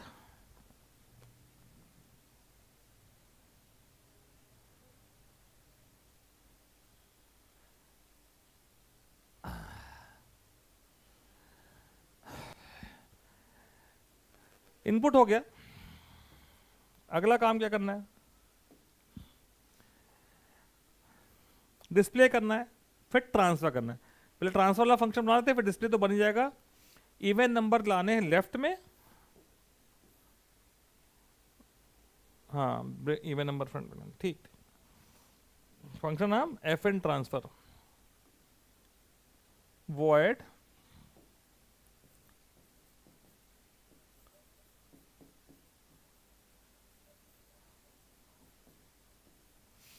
देखो पहले समझते करेंगे कैसे भाई। ये एक एरे है 2 5 7 9 11 12 15 17 20 22 दे रखा है। अब दूसरी एरे में ट्रांसफर करने हैं, ये खाली है, इस नंबर को उठाया, चेक किया इवन है, यहां डाल दिया, इस नंबर उठाया ऑड है, यहां डाल दिया, इधर ऑड है, इधर फ्रंट में। तो यानी कि हम दो वेरिएबल ले लें, एक बिगिनिंग से चले आगे की तरफ, एक एंड से चले पीछे की तरफ। एक एरे से रीड कर रहे हैं, ठीक है। तो हम रीड करने के लिए एक वेरिएबल ले रहे हैं i, एक ले रहे हैं l और एक ले रहे हैं r, ठीक है। l for left hand side, r is from right hand side, r should be initially n-1। n कितना है, 1 2 3 4 5 6 7 8 9, 9 है, तो आखिरी इंडेक्स नंबर 8 होगा। n है 9, आखिरी इंडेक्स नंबर होगा 8। तो ये r हो गया आपका 8, l हो गया 0। 0 पे गया, लेफ्ट में गया तो हम लेफ्ट को आगे बढ़ाएंगे, राइट में गया तो राइट को पीछे बढ़ाएंगे। सिंपल। लूप चलाया इंडेक्स नंबर का,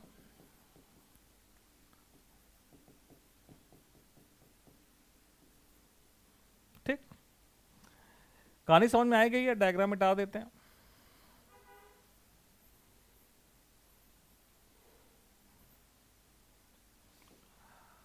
if E X A I modulus 2 equal to 0 number जो है इसमें इवन है, तो हमें ई एक्स बी में एल में स्टोर करना है ई एक्स ए को, और हमने उसका प्लस प्लस कर दिया, पोस्ट फिक्स लगाया, स्टोर करने के बाद आगे बढ़ जाएगा।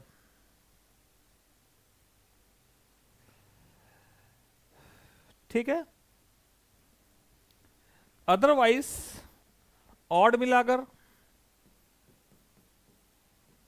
आर को माइनस माइनस करो, राइट में स्टोर करो और उसके को माइनस करना था, ये भी हमने बता चुके हैं। ये हो गया। इसके बाद उसमें फंक्शन क्या था अगला, इससे पहले दिया था, क्वेश्चन के पहले दिया था, वो था एफ एन डिस्प्ले। सबके आगे एफ एन लगा हुआ है।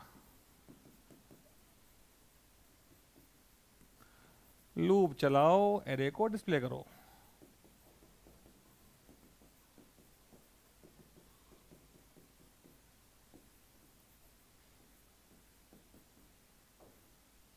कौन सी वाली डिस्प्ले करनी है वो क्वेश्चन में देख लेना। दोनों डिस्प्ले करें, दोनों डिस्प्ले कर देंगे। मेन फंक्शन में क्लास का नाम क्या था, flex. F L E X, O B object, new create करेगा मेमोरी, फ्लेक्स। कंस्ट्रक्टर एक वैल्यू ले रहा है, 5 10 15 20, जितने बड़ा साइज देना चाहो दे दो। फिर था function F N get, random number generate करने के लिए। गेट का जी कैपिटल था, case sensitivity is there.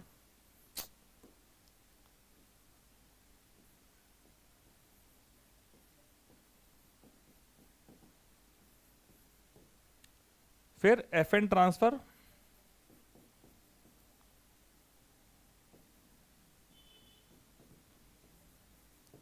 F N display.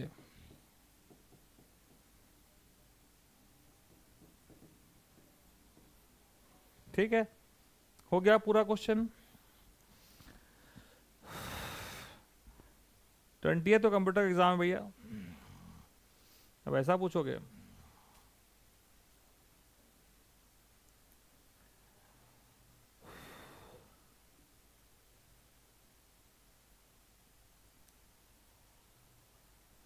चलिए अगला क्वेश्चन थोड़ा सा लंबा चौड़ा है। Question number 8,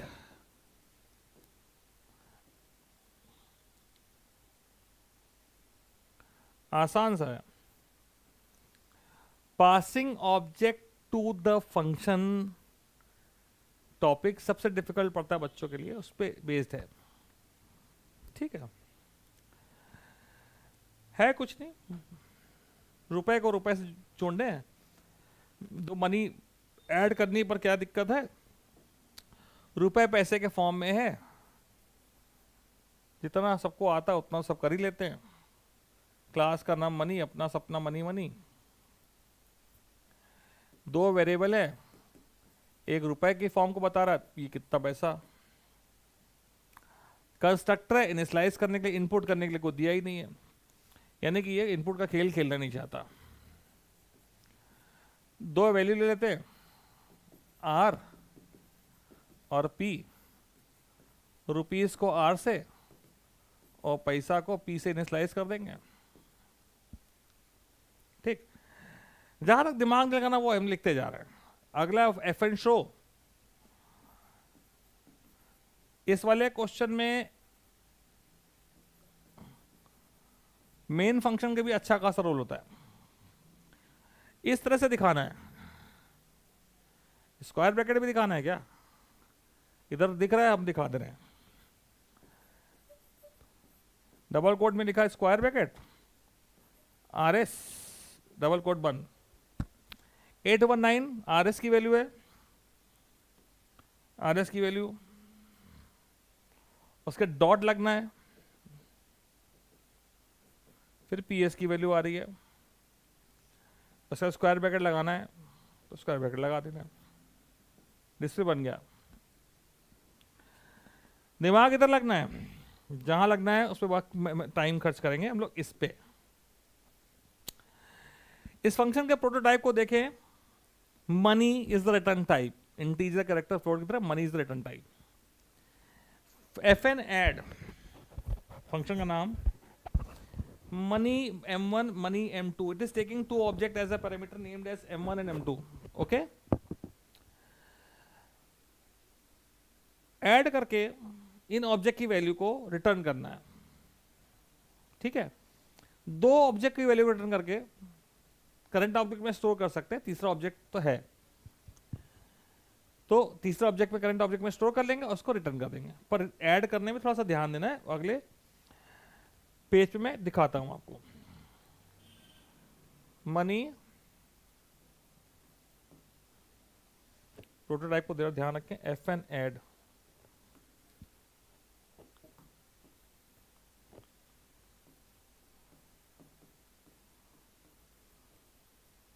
money m1 money m2। ठीक, ये फंक्शन है, m1 एक ऑब्जेक्ट आया, m2 दूसरा ऑब्जेक्ट आया, एक से कॉल किया गया है, सबके पास आर एस पी एस है।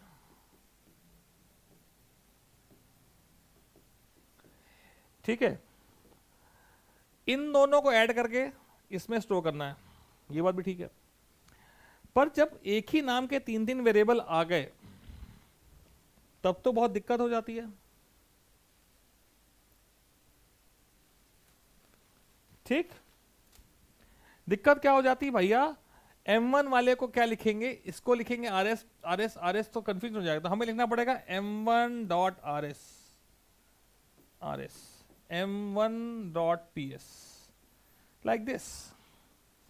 रुपए को रुपए से जोड़ोगे, पैसे को पैसे से जोड़ोगे, तो आप लिखेंगे R S equal to m1 dot R S plus m2 dot R S,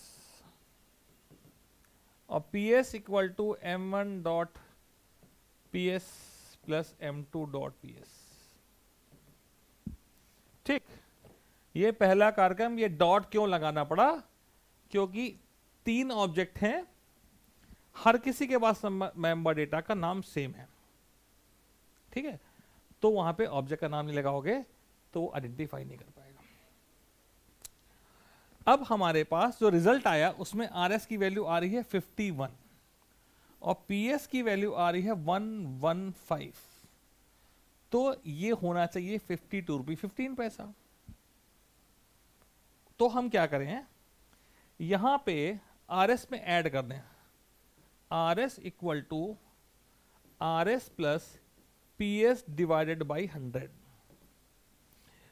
115 divide by 100 will be 1। ठीक है, तो यहां 1 ऐड हो जाएगा, और P S equal to P S modulus 100, तो 115 मॉडुलस 100 विल बी 15। इस तरह से ये अप्रोप्रिएट फॉर्मेट में आगे क्वेश्चन में दिया हुआ था। फिर इसका रिटर्न टाइप मनी है, करंट ऑब्जेक्ट रिटर्न करना चाहते हो तो आपने बहुत बार पढ़ा है, this keyword refers to the current object, return this, this refers to the current object, तो ये रिटर्न हो गया। इसके बाद क्वेश्चन को एक बार और रिफर करते हैं, specify the class name giving the details of the above member function and write the main function to create the object. जी सर, बिल्कुल करेंगे, ये सब कुछ तो बना लिया, मेन बनाओ, public static void main, class का नाम money, m1 equal to new money, नाम सेम रख सकते हैं, ठीक है। वैल्यू पास करो क्योंकि पैरामीटराइज कंस्ट्रक्टर है भैया, ठीक है। न्यू मनी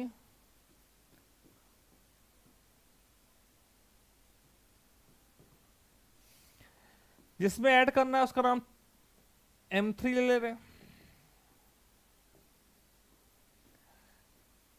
इसमें हमें रिजल्ट स्टोर करना है तो इसकी हम इनिशियलाइज कर लेते हैं 0 0 से, ठीक है।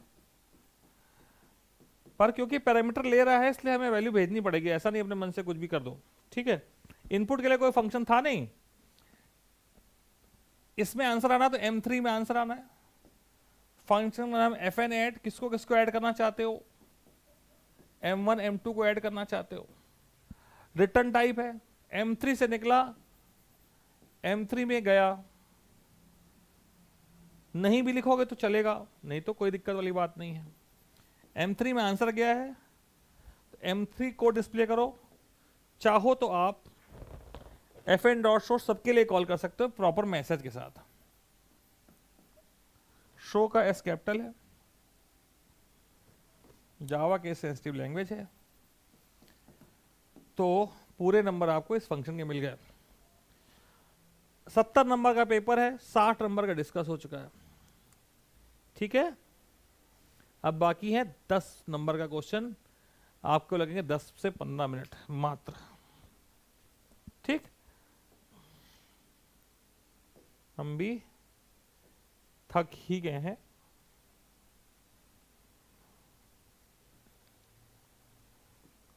लंबा सा क्वेश्चन होता है, सुपर क्लास है सर्किल, हम पूरी कथा पढ़ते नहीं है, हम समझ जाएंगे, अभी समझ जाओ। क्लास का नाम है सर्किल, इसमें है रेडियस के लिए पैरामीटराइज कंस्ट्रक्टर है, शो फंक्शन है, सरकमफ्रेंस है, क्लास का नाम डिराइव्ड है, इसमें एक सर्किल करके सरकमफ्रेंस करके इसका भी वेरिएबल है, और यहां पैरामीटराइज कंस्ट्रक्टर है। इसके बाद अगले पेज पे क्या है,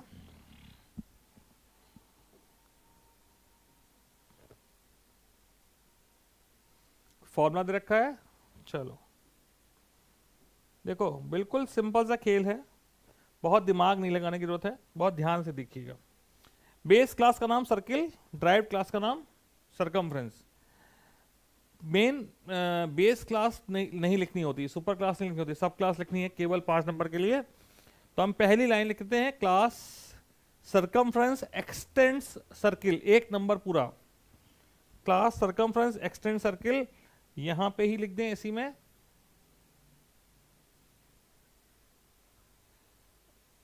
assume that super class circle has been defined. ये क्वेश्चन को देखिए, यहां लिखा है एज्यूम करिए सुपर क्लास बनी हुई है, तो आपको सब क्लास से शुरू करना है। कुछ छुप सा गया है, वॉइड नहीं, शिट, क्लास, कौन सी क्लास बनानी, सरकमफ्रेंस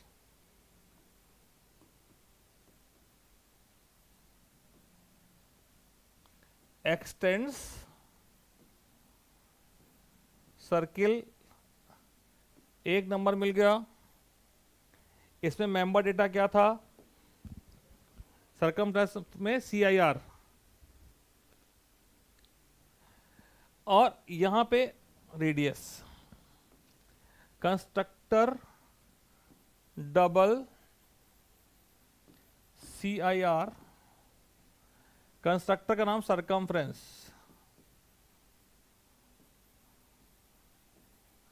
पैरामीटराइज कंस्ट्रक्टर है, इसकी बेस क्लास में भी पैरामीटराइज कंस्ट्रक्टर है।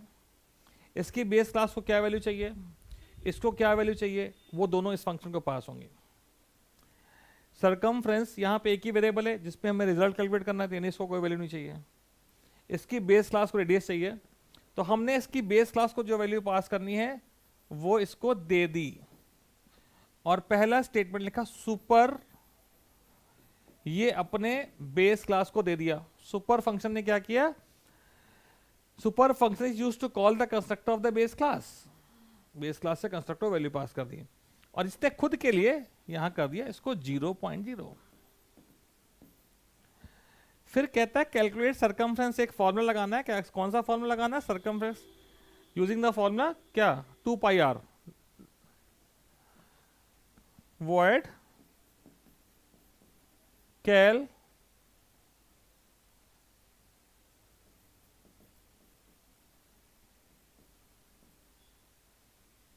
Circumference C I R equal to 2 into pi की वैल्यू क्या होती है भैया 22/7 लिखा है, 22.0/7 लिखेंगे, नहीं तो डेसिमल वैल्यू नहीं आएगी। और रेडियस का वेरिएबल बेस क्लास में आर ए डी है। बेस क्लास के वेरिएबल को आप यहां बिल्कुल बिंदास यूज कर सकते हैं, कोई दिक्कत वाली बात नहीं है, ठीक है। फिर यहां लिखा है show function to display the member data. Question में देखिए इसकी बेस क्लास में भी कुछ शो फंक्शन है, डिस्प्ले द मेंबर डेटा, वो कुछ भी डिस्प्ले कर रहा है हमको नहीं पता। दोनों के नाम सेम होते हैं तो हम इसे बोलते हैं function overriding. Base class and drive class are having the function with the same name is known as function overriding. तो शो फंक्शन जब हम बनाएंगे, यहां जगह नहीं बची है, कोई बात नहीं, पीछे वाले पेज में लिख देते हैं। वॉइड शो बनाइए, अगर आपसे कोई वैल्यू डिस्प्ले करनी है बेस क्लास की, तो आप यहां उसको एसओपी नहीं करेंगे, वहां डिस्प्ले करने का जो भी फंक्शन उसको कॉल कर लेंगे, ठीक है। क्योंकि इनके नाम सेम है तो इसके आगे लगा देंगे सुपर, और अगर डिफरेंट नेम होगा तो सुपर नहीं लगाएंगे, ठीक है। और उसके बाद इस पर्टिकुलर क्लास के जो भी वेरिएबल है उसको आप डिस्प्ले कर दीजिए।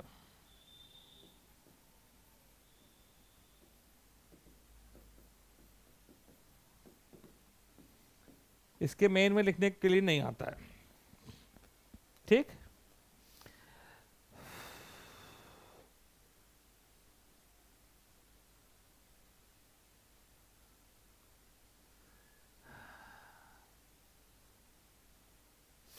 चलिए नेक्स्ट क्वेश्चन पे करते हैं।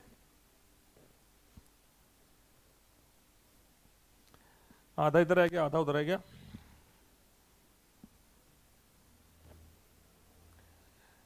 Question number 10, class name is stack. Let me remove this.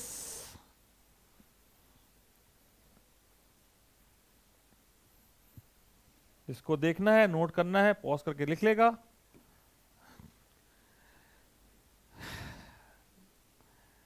एक एरे दे रखी है, पहला लाइन पढ़े, define the class stack which allow the user to add और remove the element from the top. Class का नाम स्टैक दे रखा हो, कुछ भी दे रखा हो, main point is it is adding and removing from one and that is top, so you will understand it is stack. This line will define कि ये क्या है, ठीक है। नाम अलग है या सेम है कोई फर्क नहीं पड़ता। मेंबर डेटा दे रखे हैं, कितना साइज है ये पता नहीं है, ठीक है। यहां पे काउंट करना number of element of the stack, top की पोजीशन, कंस्ट्रक्टर है, साइज को इनिशियलाइज करने के लिए टॉप को लेना है -1, ठीक। तो टॉप क्या करता है, लास्ट इन फर्स्ट आउट, ठीक है। टॉप किस प्रिंसिपल पे काम करता है, लास्ट इन फर्स्ट आउट। देखिएगा ध्यान से, स्टैक में डिटेल बनानी है आपको, कंस्ट्रक्टर बनाना है, वॉइड पुश नेम बनाना है, वॉइड पॉप नेम बनाना है, वॉइड डिस्प्ले बनाना, सभी बनाना है यार। चलो सभी बना देते हैं, वैसे डिस्प्ले आता नहीं है, फालतू टाइम वेस्ट नहीं करेंगे। शुरू करते हैं पीछे से। क्लास नेम इज स्टैक,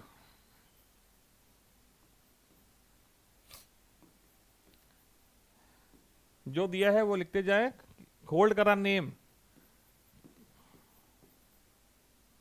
ठीक, st स्ट्रिंग टाइप है, नेम होल्ड कर रहा है। बाकी चीजें इंटीजर टाइप की हैं, टॉप इंटीजर टाइप का है और काउंट इंटीजर टाइप का है। कंस्ट्रक्टर दो तरह के दे रखे हैं, फालतू में दे रखे हैं, हम पैरामीटराइज बना रहे भैया।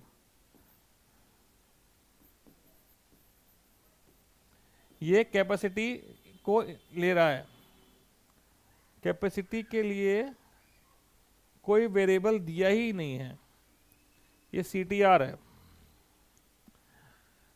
CTR इक्वल टू कैपेसिटी, ठीक। नहीं साइज है, अगर यहाँ साइज इक्वल टू कैपेसिटी है, साइज वेरिएबल लिखना भूल गए हैं, ये CTR नहीं है साइज है भैया, ठीक है। Which will lead to CTR will lead to confusion, लगता है कुछ काउंट करने वाले हैं, ठीक है। Even though in the exam अगर ऐसा गलत होगा तो आपको तो करना ही पड़ेगा उसके according. Size equal to capacity, top equal to -1, यहां तक कोई भी लॉजिक स्पेशल नहीं लगा जिसके लिए हम बहुत परेशान हो। एक सिंपल सा प्रोग्राम है स्टैक का, ये सिंपल क्लास ऑब्जेक्ट का, क्वेश्चन में दे रखा है वेरिएबल का नाम, क्लास का नाम, क्या स्टोर करना है, हमने कर लिया। अगली लाइन में थोड़ा सा दिमाग लगाना पड़ेगा भाई।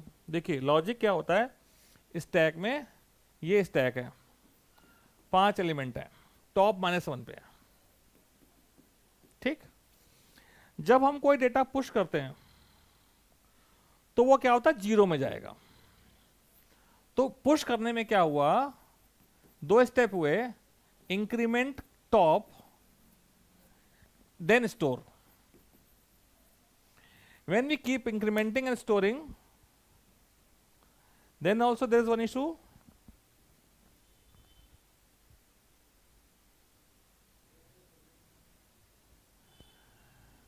Then what is issue कि हम कहां तक स्टोर कर सकते हैं भाई, -1 पे तो 0 पे स्टोर कर रहा है, 0 पे होंगे तो 1 पे स्टोर करेगा, 1 है तो 2 पे स्टोर करेगा, 2 है तो 3 पे, और 3 है तो 4 पे, 4 है तो फिर भाई नहीं स्टोर नहीं कर सकते, 4 पे फर्दर स्टोर नहीं कर सकते। 4 क्या है, साइज -1 के बराबर है, तो साइज -1 पे है तो स्टोर नहीं कर सकते हैं, इतना सा बात है, ठीक है। तो वॉइड पुश नेम लिखा, पुश नेम क्या दिया भैया, string n, right. String n के बाद क्या हुआ सीन कि भैया अगर टॉप का वैल्यू साइज -1 के बराबर हो गया है तो आप स्टोर नहीं कर सकते, क्या कर सकते हैं भैया, मैसेज ओवरफ्लो हो गया है। तो condition for overflow is to be remembered, right. Overflow, overflow नहीं हुआ है तो बहुत ही अच्छी बात है, तो मुझे क्या करना है, पुश करना है, टॉप की वैल्यू को इंक्रीमेंट करो, टॉप की वैल्यू को इंक्रीमेंट करो, और एरे का नाम क्या था, st, st एरे के इंडेक्स नंबर टॉप पे क्या स्टोर कर दो, जो वैल्यू इसमें पास की गई है। ये नंबर मिल गया पुश करने का, ठीक। अब पॉप करना है, पॉप करना है, कैसे पॉप करेंगे,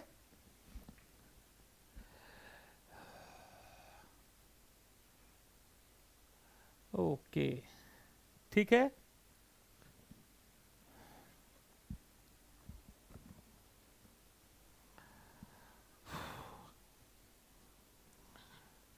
आगे चलते हैं, पॉप करते हैं। पॉप करने में क्या, इसको हम रब करके इधर ही पॉप करा दे रहे हैं,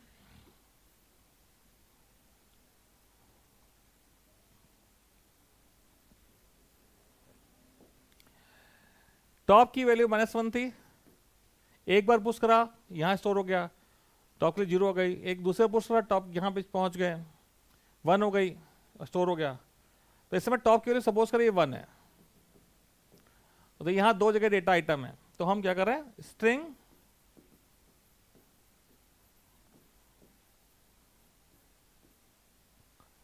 पॉप नेम में कुछ पास नहीं करना होता,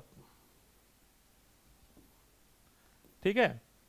तो यहां अंडरफ्लो की कंडीशन लिखेंगे, अदरवाइज हमें रिटर्न करना है st top -, top is index number 1, index number 1 की वैल्यू को रिटर्न करना है और टॉप की वैल्यू को कर देना है 0।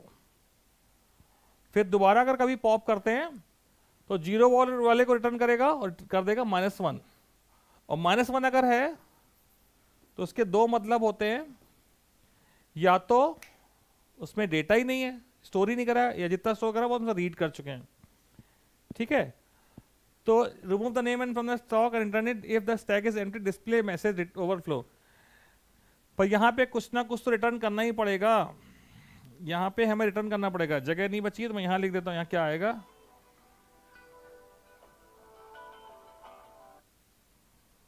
SOP अंडर फ्लो और रिटर्न, ठीक है। हम्म हम्म हम्म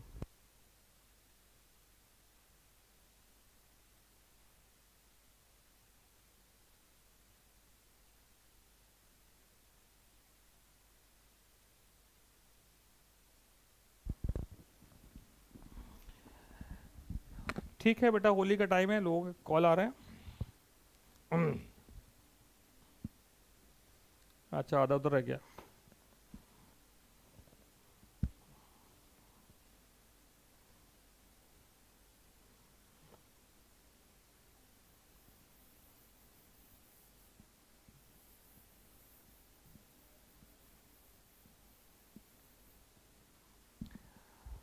लिंक लिस्ट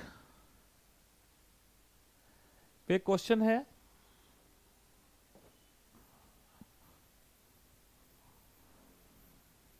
इंसर्ट करना है node at the end of the list. किसी भी लिंक लिस्ट में नोड को इंसर्ट करना है अगर एंड पे, तो आपको आखिरी नोड पे पहुंचना पड़ेगा, ठीक। ये लिस्ट है, लिंक लिस्ट इधर बना देता हूं। ये पहला नोड है, दूसरा नोड है, तीसरा नोड है। पहले नोड का एड्रेस ए है, दूसरे नोड का बी है, तीसरे का सी है। तो पहले के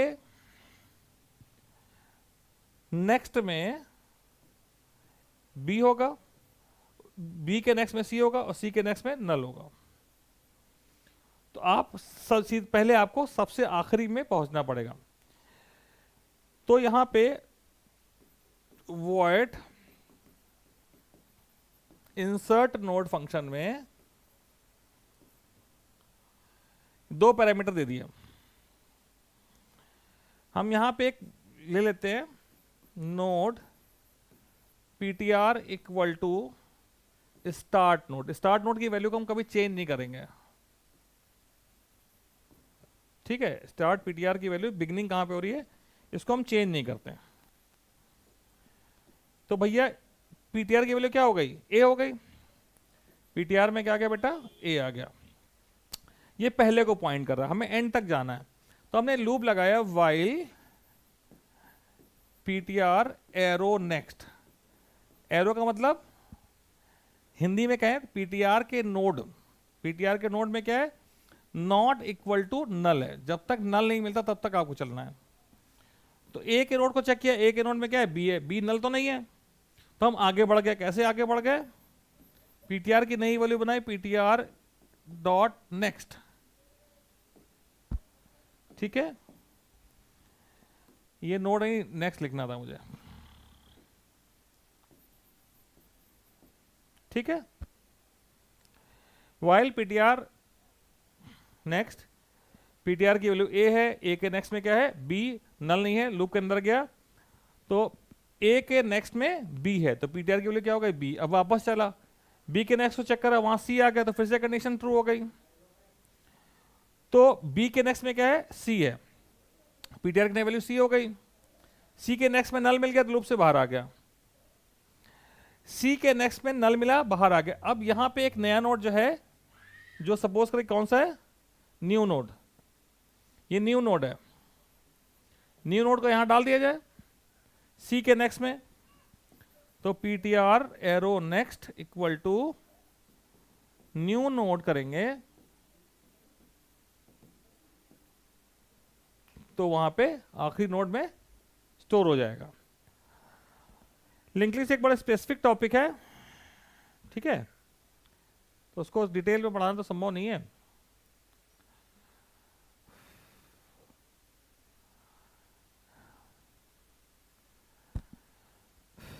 इसलिए उसको बहुत टाइम हमने नहीं दिया। आखिरी क्वेश्चन है,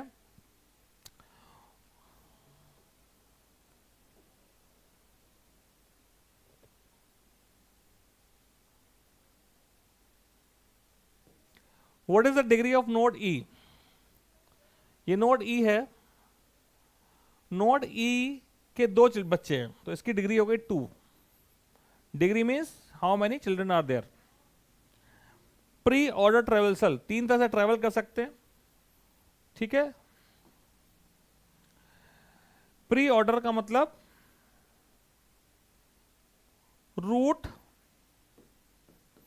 लेफ्ट राइट।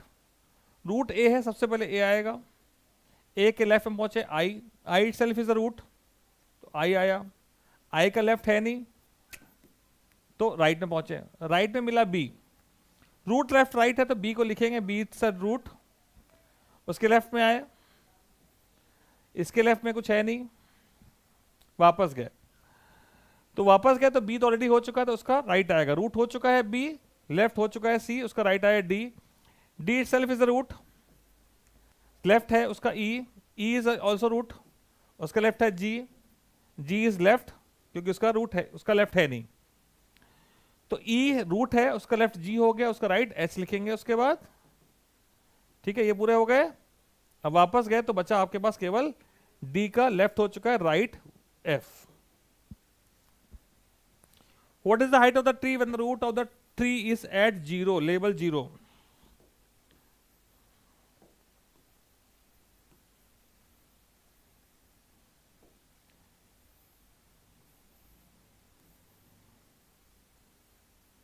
जीरो 1 2 3 4, क्या है इसका आंसर?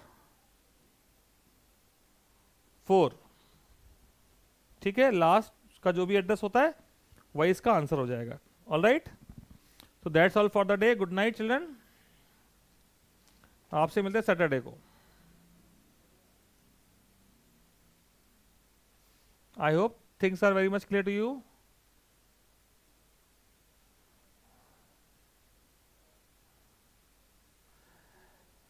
सैटरडे को पढ़ाएंगे अगला क्लास, चैनल पे नोटिफिकेशन आ जाएगा स्ट्रीम जब भी नेक्स्ट क्लास से पहले। Okay, bye bye.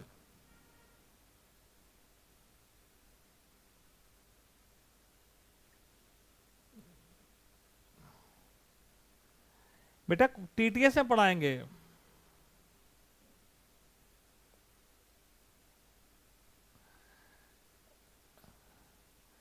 ट्री वगैरह जो चीज समझनी है बेटा पहले उसको डिटेल में समझना पड़ेगा आपको, तो उसके लिए आप जाइए वहां पे चैनल पे पढ़ लीजिए, ठीक है। बताया ना बेटा TTS,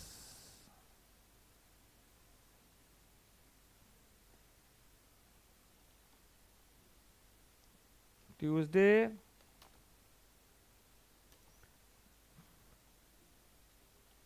Thursday, Saturday 7 PM and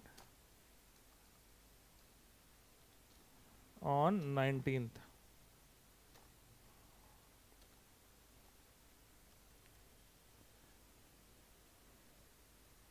Okay then, bye bye, good night.